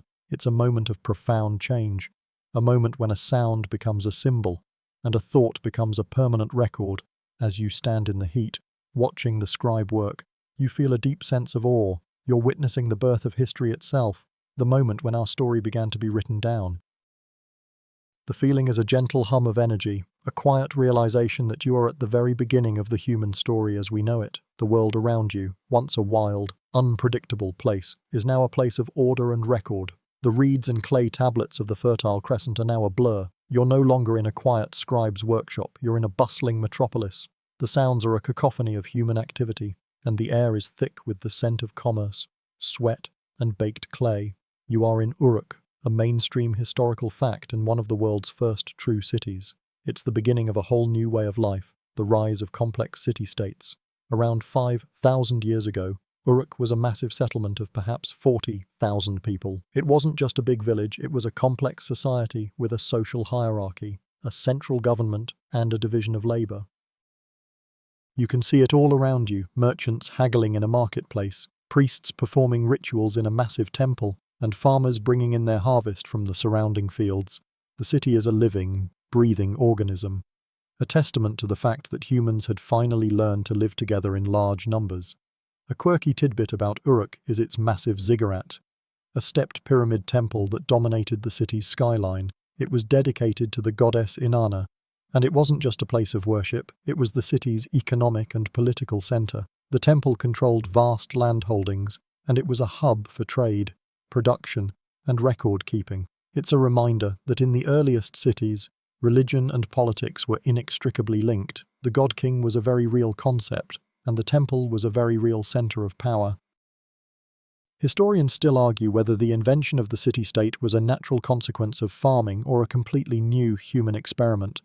Some scholars believe that the control of a food surplus allowed for the creation of a non-agricultural class, priests, scribes, and artisans, who could live in a central location. Others argue that the city itself was the innovation, a new social structure that allowed for a higher level of cooperation and specialization. The truth is probably a little of both. The city was a place where people with different skills could come together and create something that was greater than the sum of its parts. And here's a little joke for you. Why did the Uruk merchant go to the temple? For a little spiritual guidance? And to check the price of barley? It's a silly joke, but it gets to the heart of the matter. The earliest cities were a blend of the sacred and the profane, of the spiritual and the economic. The city was a place where you could buy a loaf of bread, and a place where you could pray to a god. It was a place of endless possibilities and endless problems. As you walk through the crowded streets of Uruk, you feel a deep sense of a new human condition. This is not the life of a hunter-gatherer, or even a simple farmer. This is the life of an urbanite, a life of crowds, of commerce, and of the constant negotiation of human relationships. You are no longer just living in a world of nature, you are living in a world of humans. And you're starting to realize that the city, for all its noise and chaos, is a place where a whole new kind of history is being made. The bustling streets of Uruk fade, replaced by the stark, sun-drenched landscape of ancient Egypt. The air is dry and hot, and the horizon is dominated by a sight that has captured the human imagination for millennia. You're standing at the foot of the Great Pyramid of Giza, and you are a part of a mainstream historical fact. The builders of the pyramids were not slaves, but organized and well-fed workers. This is a monumental structure, a feat of engineering and human will that is still a bit of a mystery. How did they do it? The quirky tidbit that has only been discovered in recent decades is the village of the pyramid builders. Excavations have revealed a massive settlement where the workers lived, complete with bakeries, breweries, and even a cemetery. The skeletons of the workers show signs of a hard life, but they were also well-fed, and they received medical care for their injuries. This is a far cry from the Hollywood image of whipped and brutalized slaves. It suggests that building a pyramid was a point of national pride, a massive public works project that brought the country together. Historians still argue whether the pyramid builders were paid for their work. Some scholars believe that they were conscripted labor, forced to work for a certain period of time. Others argue that they were a specialized class of artisans and craftsmen who were paid in food and resources. The truth is probably a bit of both. It was a massive undertaking that would have required a large, organized workforce, and the incentives would have had to be significant to keep the work going for decades. You can feel the weight of the massive stones, each one a testament to the brute force and simple machines that were used to build it. The sheer scale of the project is staggering. The precision with which the stones were cut and placed is a marvel of human ingenuity. It was a project that required a high level of organization and cooperation. From the quarrying of the stone to the transport and final placement, it was a system of incredible logistical power. And here's a little joke for you. What did the Egyptian foreman say to the worker who complained about the work? Stop whining and get back to work. This isn't a pyramid scheme. You know. It's a silly joke, but the idea of a foreman, a boss, and a hierarchy is very real. The construction of the pyramids required a level of social and political complexity that was a hallmark of the ancient world. You are a part of a story of human ingenuity and organization. The feeling is one of immense scale and quiet awe. The silence of the desert is broken only by the whispers of the wind, carrying the ghosts of the millions of people who worked to build a monument to an empire's belief in its own immortality. The hot, dry air of Egypt fades, and you're now in a lush, green valley watered by a massive river. The air is thick with the scent of spices and the low murmur of a bustling city. You're in the Indus Valley, and you're about to witness a mainstream historical fact that is still one of the great mysteries of human history, the lost civilization of Mohenjo-Daro and its sophisticated urban planning. Around 400-500 years ago, while the Egyptians were building their pyramids, a massive civilization flourished along the Indus River in modern-day Pakistan and India, but unlike the Egyptians, they left no monumental pyramids, no grand temples, and no written record that we can read. Their cities, however, are a marvel of urban planning. You're walking on a grid of streets, a quirky tidbit that is almost unheard of in the ancient world. The city is laid out in perfect blocks, with a central citadel and a massive public bath, and a sophisticated sewer system that ran beneath the streets. The houses were all roughly the same size and had their own private latrines and bathing areas, connected to the city's main drain. Historians still argue whether the lack of a central palace or a monumental temple suggests a more egalitarian society. Some scholars believe that the Indus Valley civilization was a peaceful, priest-led society that lacked a powerful, centralized government. Others argue that the city's sophisticated water management and urban planning would have required a powerful, organized bureaucracy. Even if we haven't found a palace or a king's tomb, the truth is, without a decipherable written language, we can only guess. The mystery of the Indus Valley is the ultimate archaeological puzzle. The feeling of walking through this city is one of quiet awe. You're in a place that was built with a level of foresight and planning that wouldn't be seen again for thousands of years. The clean, straight lines of the streets, the sense of order and purpose, all speak to a culture that was highly organized and incredibly intelligent. You can almost hear the sounds of the people, the laughter of children, and the low hum of daily life. And here's a little joke for you. What did the Mohenjo-Daro resident say to the tourist? "Welcome to our city." The joke is a bit silly, but the idea of a civilization that was so advanced in some ways and so mysterious in others is a powerful one. You're in a place that was lost to time, a civilization that simply vanished. And you're starting to realize that the human story is full of these lost chapters. The feeling is a gentle melancholy, a quiet reverence for a people and a culture that is still waiting to be fully understood. The quiet, ordered streets of the Indus Valley are now a blur. The air is thick with the scent of water and mud, and the sound of a great river is all around you. You're in the Yellow River Valley of ancient China, and you are about to witness a mainstream historical fact that is the birth of one of the world's oldest and most enduring civilizations, around 4,000 years ago. While other great civilizations were rising in Mesopotamia and Egypt, a unique culture was taking shape in East Asia.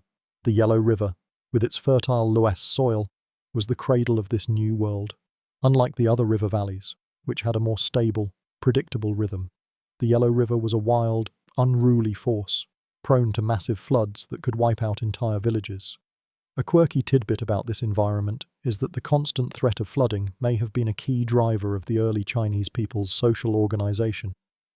They had to work together on a massive scale to build dikes and manage the river's flow. And this communal effort may have been a catalyst for the creation of a centralized, powerful government. Historians still argue whether the first Chinese dynasties were a unified empire or a series of independent states that were linked by culture and a shared belief system. The archaeological evidence suggests a powerful, centralized state, with a clear social hierarchy and a ritualistic focus on the ruling elite.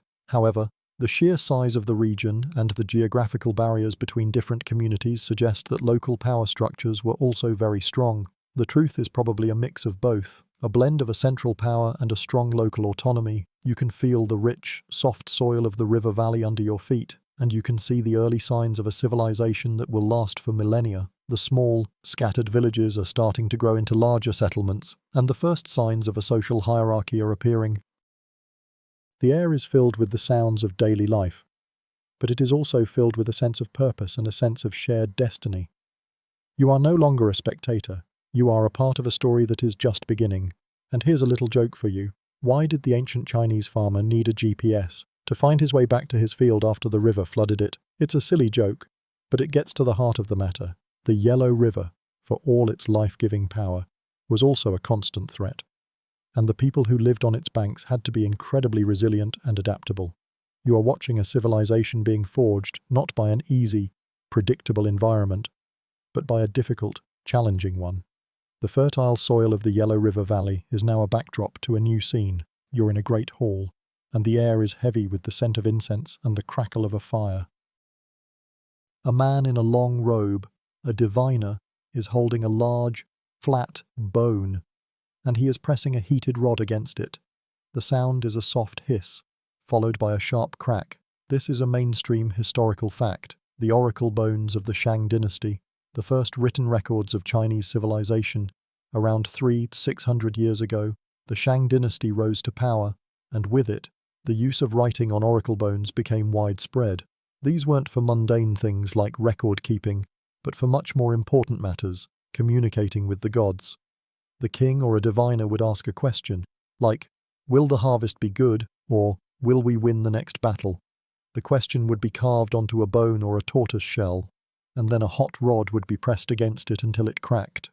The diviner would then interpret the pattern of the cracks to get the answer. This is a quirky tidbit that shows how different their belief system was from ours. They were literally trying to talk to their ancestors and their gods, and they believed that the gods' answers were hidden in the cracks of a bone. Historians still argue whether the oracle bones represent a purely religious practice or if they were also a form of political propaganda. Some scholars believe that the king used the oracle bones to legitimize his rule, by showing that he had a direct line of communication with the gods. Others argue that it was a genuinely held belief, and that the king and the people truly believed in the power of the oracle bones. The truth is probably a bit of both. In a society where religion and politics were so closely intertwined, it's impossible to separate the two. You can feel the quiet tension in the room as the diviner works, the fate of the kingdom, the success of the harvest, and the outcome of the war all hang on the interpretation of a few cracks on a bone. The writing on the bones, which is a very early form of Chinese characters, is a direct link to the modern Chinese language. It's a testament to the fact that their culture, their language, and their belief system have a continuous, unbroken history that goes back thousands of years. And here's a little joke for you. Why did the Shang dynasty king get a bad prophecy? Because he forgot to give the diviner a tip. It's a silly joke. But the power of the diviners, the priests, and the kings was immense. The oracle bones were not just a tool, they were a symbol of power, a way of controlling information, and a way of communicating with a world that was beyond their comprehension. You are a part of a story that is not just about a culture, but about the very human need to understand our place in the universe. The dry, ritualistic world of the Shang dynasty is now a blur, replaced by a lush, sun-drenched island in the middle of the Mediterranean. While the air is warm and smells of salt, wild herbs, and a strange, sweet scent you can't quite place, you are on the island of Crete, and you are about to step into a mainstream historical fact that is as beautiful as it is perplexing. The Minoan civilization and the legendary palace of Knossos, around 700 years ago, a wealthy and technologically advanced civilization flourished on this island. They were traders, artists, and sailors, and they were the first great European civilization.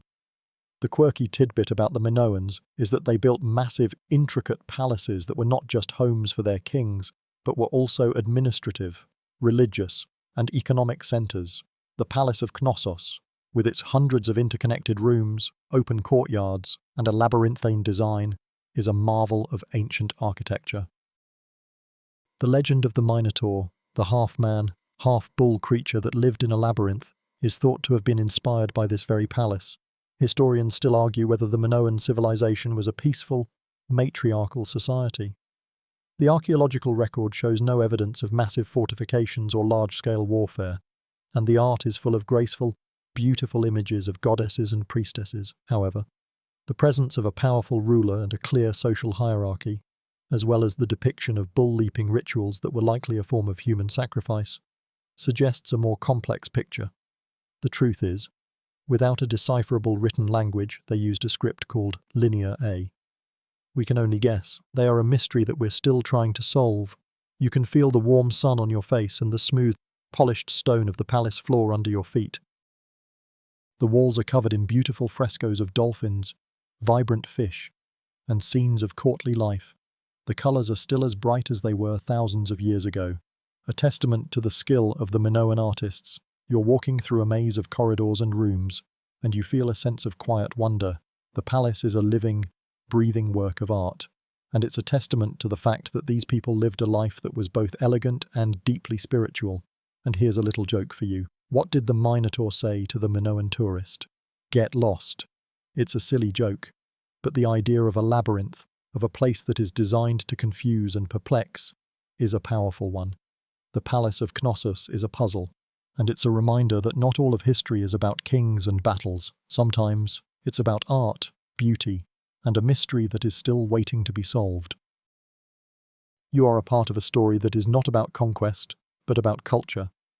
And you're starting to realize that the human story is a lot more complex and beautiful than you ever imagined. The intricate maze of the Minoan palace is a distant memory, replaced by the rugged, fortified walls of a new civilization.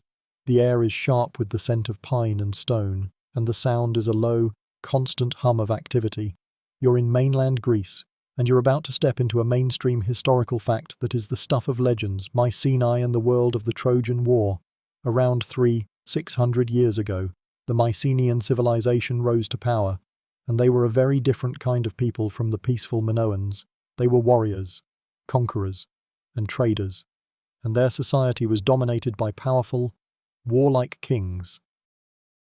The quirky tidbit is that their cities were built on high hills and were surrounded by massive, cyclopean walls made of giant, unworked stones. The walls were so big that later Greeks believed they had been built by mythical one-eyed giants. These fortifications were not for show, they were a clear sign that this was a world of conflict and competition.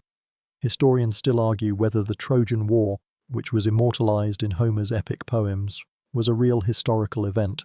The archaeological evidence shows that the city of Troy was a real place and that it was destroyed by fire and warfare around the time the epic says it was. However, the story of Achilles and Hector, of the Trojan horse, and of the gods intervening in human affairs is likely a mix of fact and fiction, a beautiful and powerful myth that was based on a real event. The truth is, we may never know for sure, but the story is a testament to the power of the human imagination. You can feel the weight of the bronze armor on a soldier's body and the sharpness of a bronze spear in his hand. The Mycenaeans were masters of bronze, and their weapons and armor were a key part of their success. You're looking at a world that was defined by a warrior ethos, where a man's worth was measured by his courage in battle. This was a world of heroes and kings, a world of glory and defeat. And here's a little joke for you. What did the Mycenaean king say when he lost a battle? Well, that's not exactly what I had in mind for my epic poem. It's a silly joke, but it gets to the heart of the matter. The Mycenaeans were obsessed with their own legacy, with a story that would be told for generations. You are a part of a story that is not just about a culture, but about the very human need to be remembered, to have your story told, and to be a part of something that is bigger than yourself. The fortified walls of Mycenae have faded, replaced by a deep and profound silence. The world around you feels empty, a ghost of its former self. The bustling cities are abandoned, the trade routes are quiet, and the art and writing that once flourished have been lost. This is a mainstream historical fact that is still one of the great mysteries of the ancient world. The Greek Dark Ages. Around 100 years ago, the Mycenaean civilization collapsed, and for the next 400 years, Greece entered a period of societal and cultural decline. It wasn't a single event, but a series of interconnected disasters that led to a complete societal breakdown. The great palaces were abandoned, and the population plummeted. The knowledge of writing was lost, and people reverted to a more simple, agrarian lifestyle. The quirky tidbit is that this period is often referred to as a dark age, not because there was a lack of light, but because there are so few written or archaeological records from this time. It's a black hole in our understanding of history. Historians still argue whether the cause of this collapse was a single event or a combination of factors. Some scholars point to a massive regional drought that may have caused a widespread famine. Others argue that it was an invasion by a mysterious group of people known as the Sea Peoples, who are mentioned in ancient Egyptian texts. Still others believe that it was a societal revolt, a breakdown of the rigid, hierarchical palace system that led to a complete societal collapse. The truth is, we may never know for sure, but the result was a complete reset of the Greek world. You can feel the quiet stillness of the landscape. The sense of loss is palpable. The grand palaces and the intricate bronze work are gone, replaced by simple mud brick huts. The sound of war and the roar of a crowd in the marketplace have been replaced by the quiet sounds of a farmer's life. The world has regressed, and you're watching it happen in real time. The feeling is a gentle melancholy, a quiet reverence for a period of human history that we will never fully understand. And here's a little joke for you. What did the Mycenaean king say when the lights went out?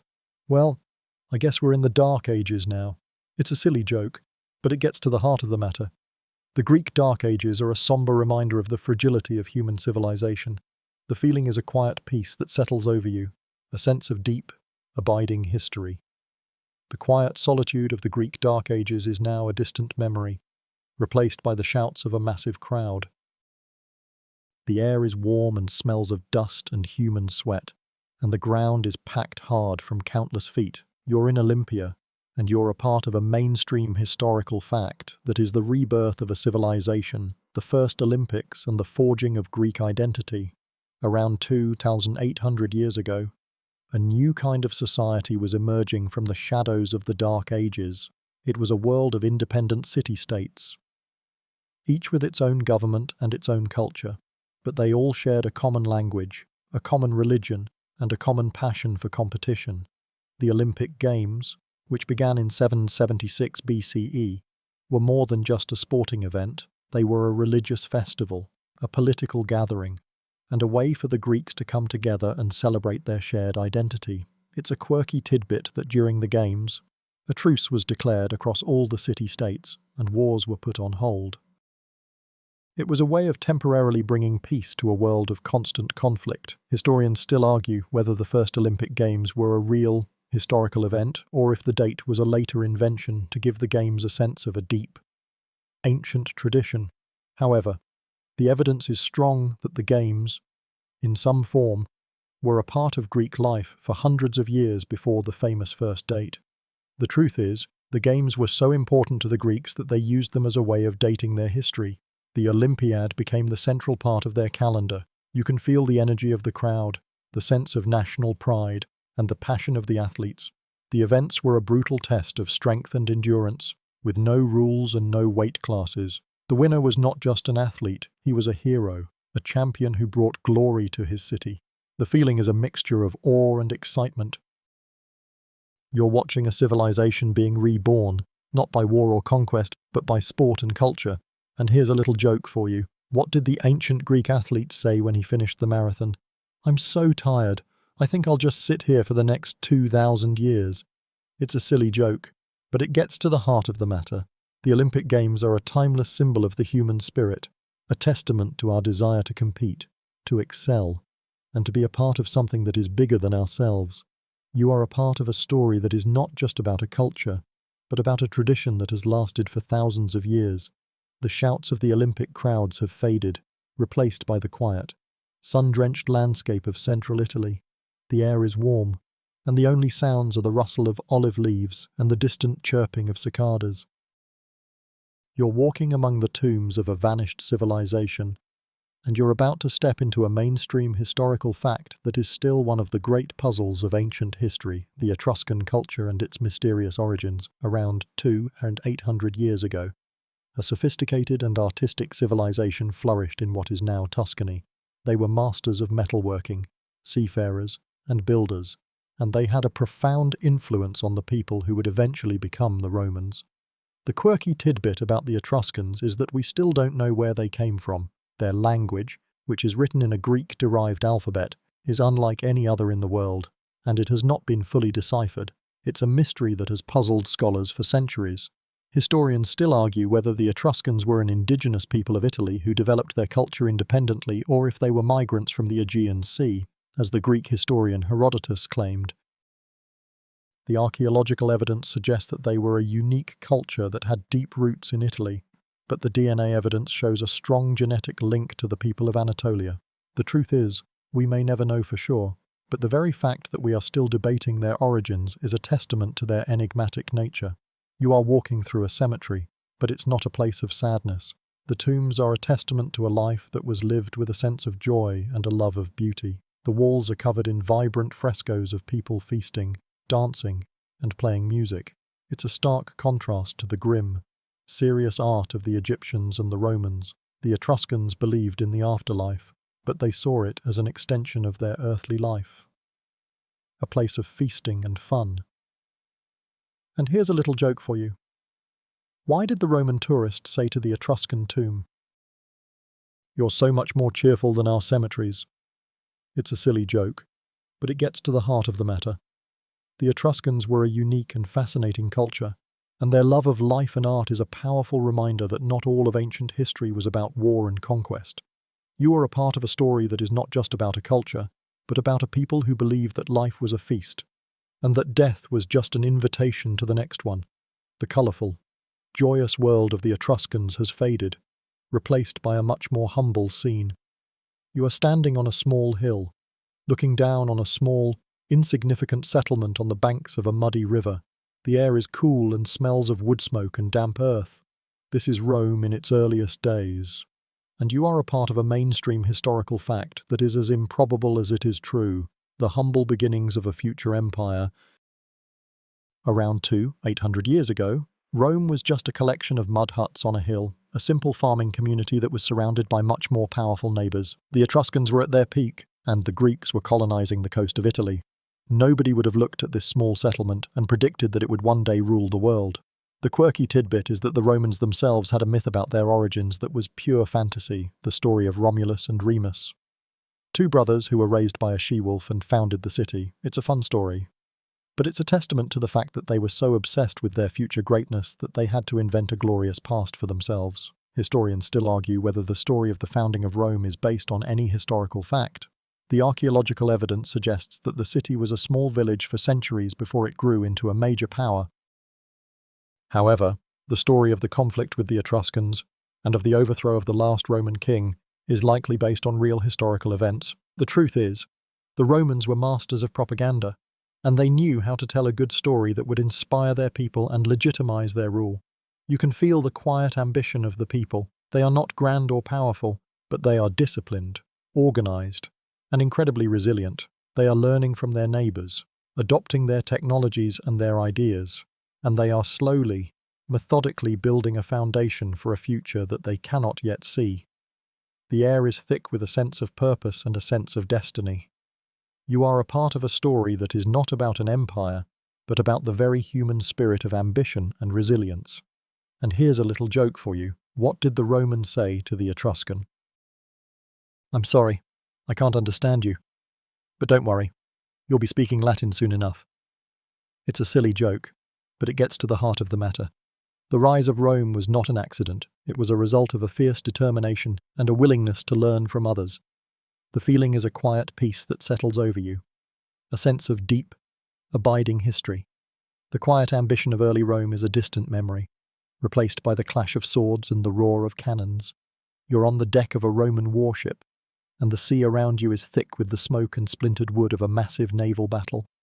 You are a part of a mainstream historical fact that changed the course of Western history, the Punic Wars and the titanic struggle for control of the Mediterranean. For over a century, Rome was locked in a brutal and bloody conflict with its greatest rival, the North African city-state of Carthage. Carthage was a powerful naval empire, and its general, the brilliant Hannibal Barca, was a military genius who famously led his army, complete with war elephants, across the Alps to invade Italy. The quirky tidbit about this conflict is the very different ways the two rivals fought. The Romans were masters of land warfare, with their disciplined legions and their incredible engineering. Carthage was a master of the sea, with its powerful navy and its vast network of trading posts. The war was a clash of two very different cultures, and the winner would control the world. Historians still argue whether the Punic Wars were a necessary conflict for Roman survival, or if they were a war of imperial ambition. Some scholars believe that Rome was forced into the war by Carthage's aggression and its desire to control the Mediterranean. Others argue that Rome, with its growing power and its desire for expansion, was the true aggressor. The truth is, both sides had a lot to lose and a lot to gain, and the conflict was a high-stakes gamble for both of them. You can feel the deck of the ship lurch under your feet, and the chaos of the battle is all around you. The air is thick with the cries of men, the shouts of commanders, and the constant thud of cannon fire. The scale of the conflict is staggering. The war was fought on land and sea, from Spain to North Africa, and it resulted in the deaths of hundreds of thousands of people. The feeling is a mixture of terror and awe. You're witnessing a war that would define the next 2,000 years of history. And here's a little joke for you. What did Hannibal say when he saw the Alps?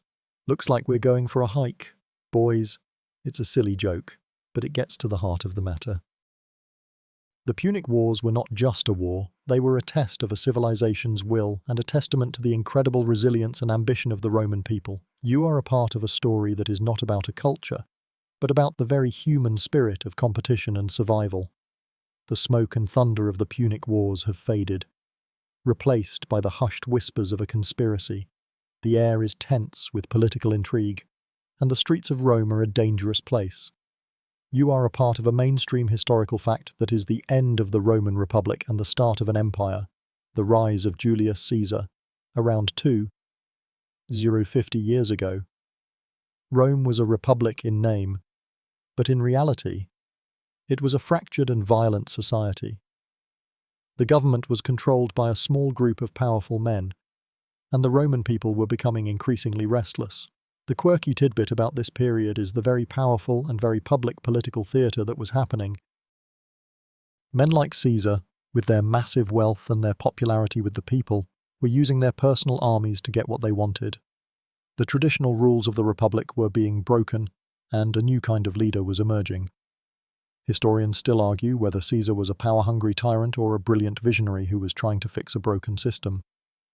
Some scholars believe that he was a ruthless politician who used his military genius to seize power for himself. Others argue that he was a reformer who was trying to create a more stable and just society. The truth is, he was probably both. He was a man of immense ambition and immense talent, and he was a product of his time. He was a man who saw a system that was not working, and he had the courage or the arrogance to try and fix it. You are watching Caesar at the peak of his power. He has just returned from a long and successful war in Gaul, and he has a loyal army at his back. He is walking through the streets of Rome, and the cheers of the crowd are deafening.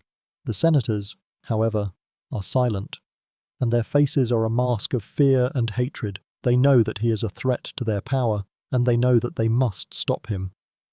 The famous moment when he crossed the Rubicon River, a small river that was the boundary of Rome, was a public declaration that he was in charge. A little joke for you. What did Caesar say when he crossed the Rubicon? I came, I saw, I'm now officially a problem for the Senate. It's a silly joke, but it gets to the heart of the matter.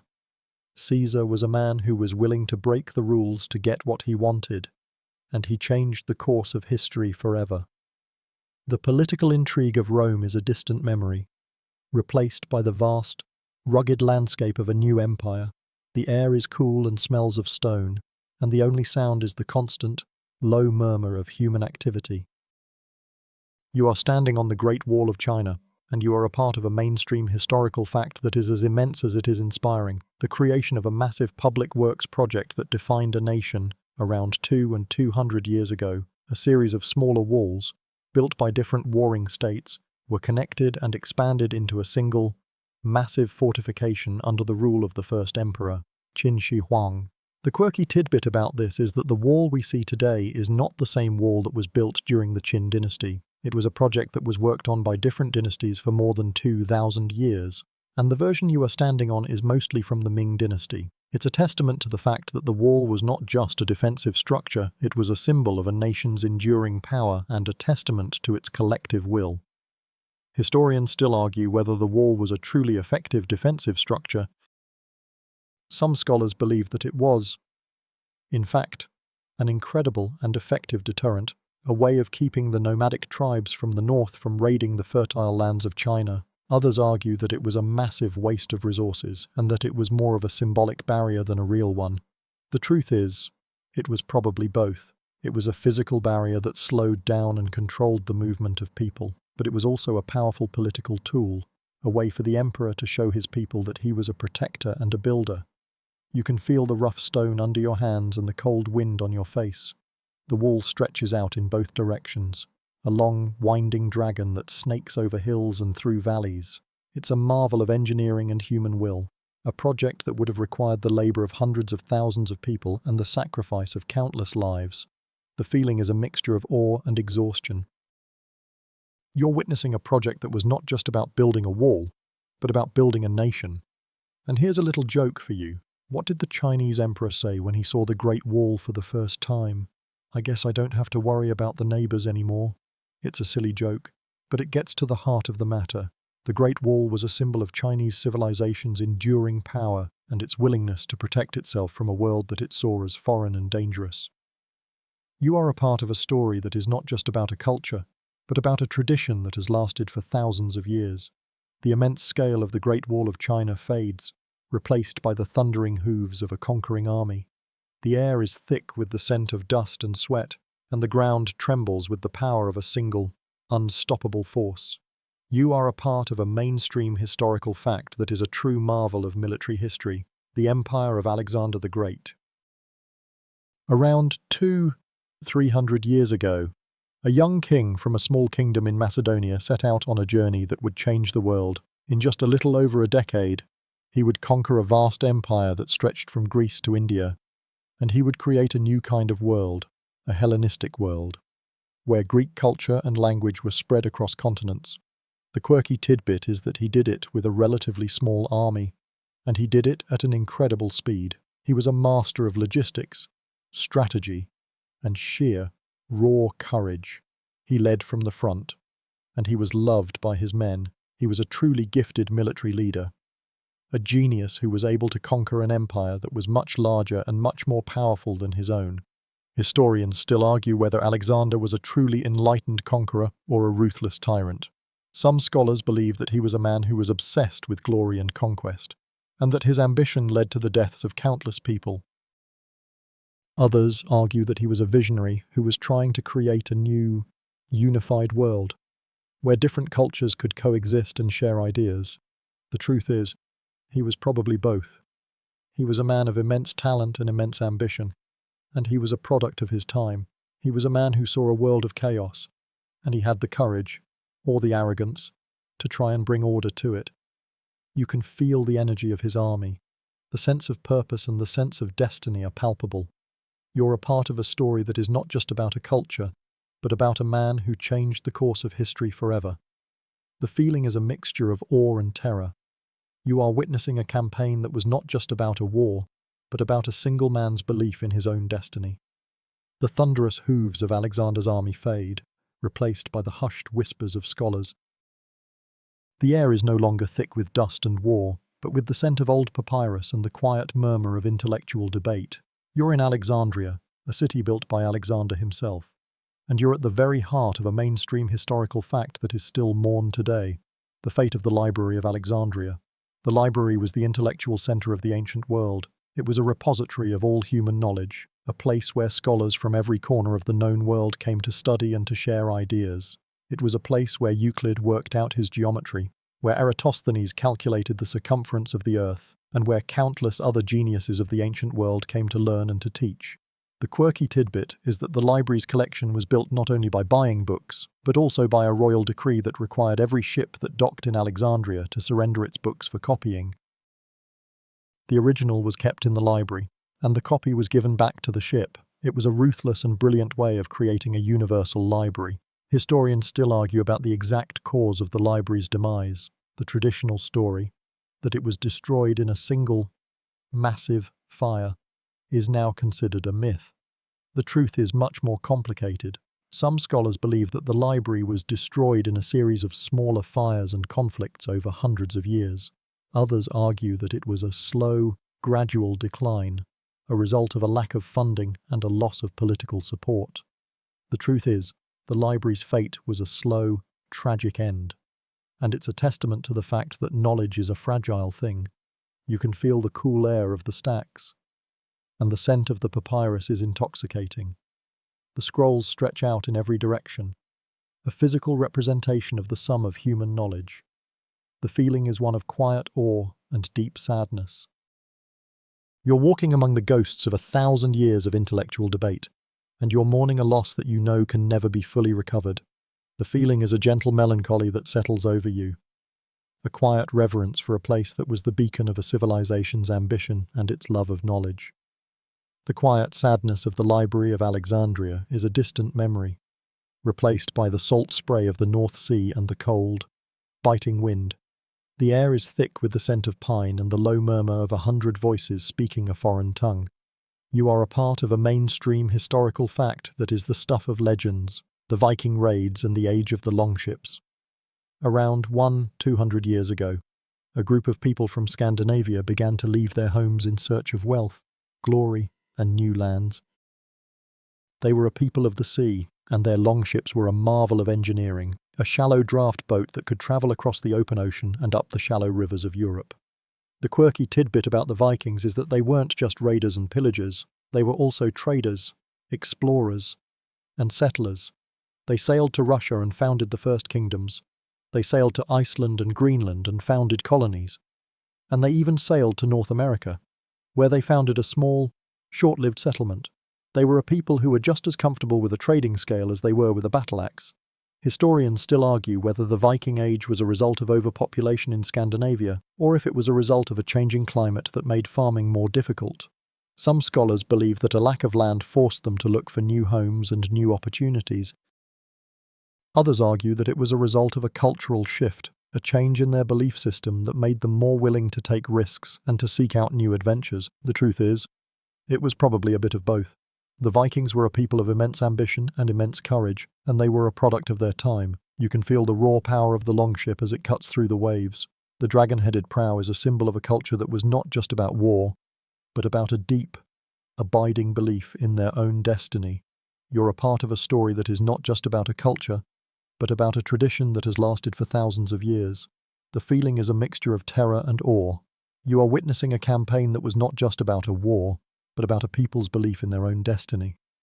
The salt spray and thunder of the Viking longships are now a distant memory, replaced by the hot, dry air of a desert. The only sound is the soft pad of camel hooves and the low murmur of voices speaking 100 different languages. You are a part of a mainstream historical fact that is as ancient as it is enduring, the Silk Road. A network of trade routes that connected east and west for over 2,000 years. The Silk Road was not a single road, but a series of interconnected routes that stretched from China to the Mediterranean. It was a network of commerce, culture, and ideas, and it was a lifeline that connected the world. The quirky tidbit is that the road was not just about silk, it was also a route for spices, porcelain, and other exotic goods, and it was a route for ideas, religions, and technologies, the compass, paper, and gunpowder, for example, all travelled from China to the west along the Silk Road. It was a channel of cultural exchange that changed the world forever. Historians still argue whether the Silk Road was a single, unifying force or a series of independent networks that only occasionally connected. Some scholars believe that the road was a testament to a shared sense of global community and a shared desire for a peaceful trade. Others argue that it was a dangerous, violent world of bandits and wars, and that the only thing that kept the road open was a series of powerful, often brutal, empires. The truth is, it was probably both. It was a place of immense beauty and immense danger. And it was a testament to the human spirit's desire for connection. You can feel the soft dust of the desert under your feet and the warmth of the sun on your face. The feeling is one of quiet awe and deep reverence. You're a part of a story that is not about an empire, but about a shared human experience that has lasted for thousands of years. The feeling is a gentle peace that settles over you, a quiet reverence for a tradition that has lasted for thousands of years. The quiet dust of the Silk Road is a distant memory, replaced by the shimmering light of a great city on a lake.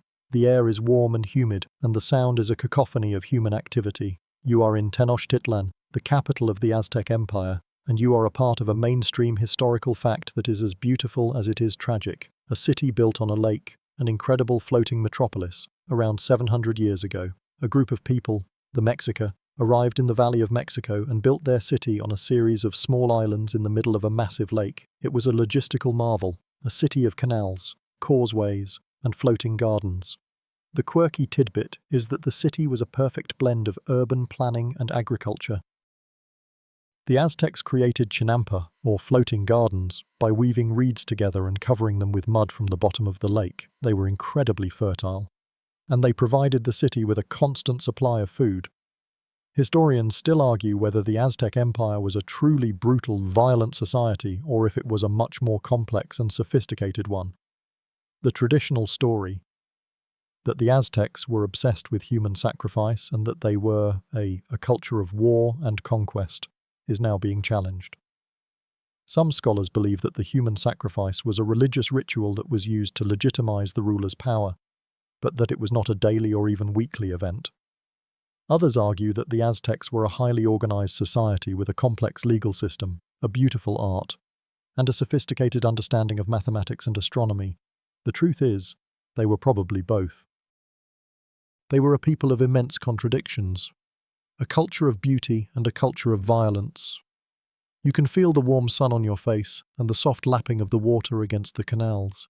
The city is a marvel of human ingenuity and a testament to the fact that people can create something beautiful and something terrible at the same time. The feeling is a mixture of awe and sadness. You are a part of a story that is not just about a culture, but about the very human spirit of creativity and destruction. The shimmering beauty of Tenochtitlan is a distant memory, replaced by the thin, cold air of the Andes Mountains. The only sound is the wind, and the only sight is the incredible beauty of a city carved into the side of a mountain. You are in Machu Picchu, the lost city of the Incas, and you are a part of a mainstream historical fact that is as awe-inspiring as it is mysterious. The engineering prowess of the Inca Empire. Around 600 years ago, the Incas built an empire that stretched for thousands of miles, and they did it without a written language and without the wheel. The quirky tidbit is that their stonework was so precise that you can't even fit a credit card between the massive stones. They used no mortar, and they were able to create a perfect fit by shaping the stones to each other. It's a marvel of engineering and a testament to the fact that they had an incredible understanding of geology and a mastery of their craft. Historians still argue whether Machu Picchu was a religious site, a royal retreat for the emperor, or a secret city that was used as a refuge during a time of war. The truth is, we may never know for sure. The city was abandoned before the Spanish conquest, and there are no written records of its purpose. The feeling is one of quiet awe and deep reverence. You're a part of a story that is not about a culture, but about a tradition that has lasted for thousands of years. And here's a little joke for you. What did the Inca emperor say when he saw Machu Picchu for the first time? I guess I don't have to worry about the neighbors anymore. It's a silly joke, but it gets to the heart of the matter. The Inca Empire was a marvel of engineering and a testament to a people's ability to create something beautiful and something lasting without the benefit of our modern tools. You are a part of a story that is not just about a culture, but about a tradition that has lasted for thousands of years. The thinned, cold air of the Andes is now a distant memory, replaced by the smell of gunpowder and the roar of cannons.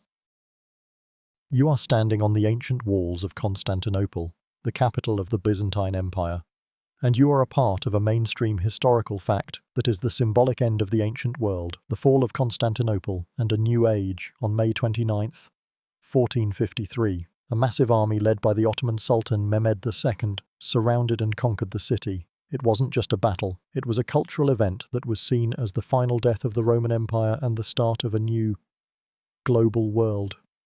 The quirky tidbit about this is that the Byzantine Emperor, Constantine XI, died fighting in the streets, a final, noble act of a man who was fighting for a city that was a ghost of its former self.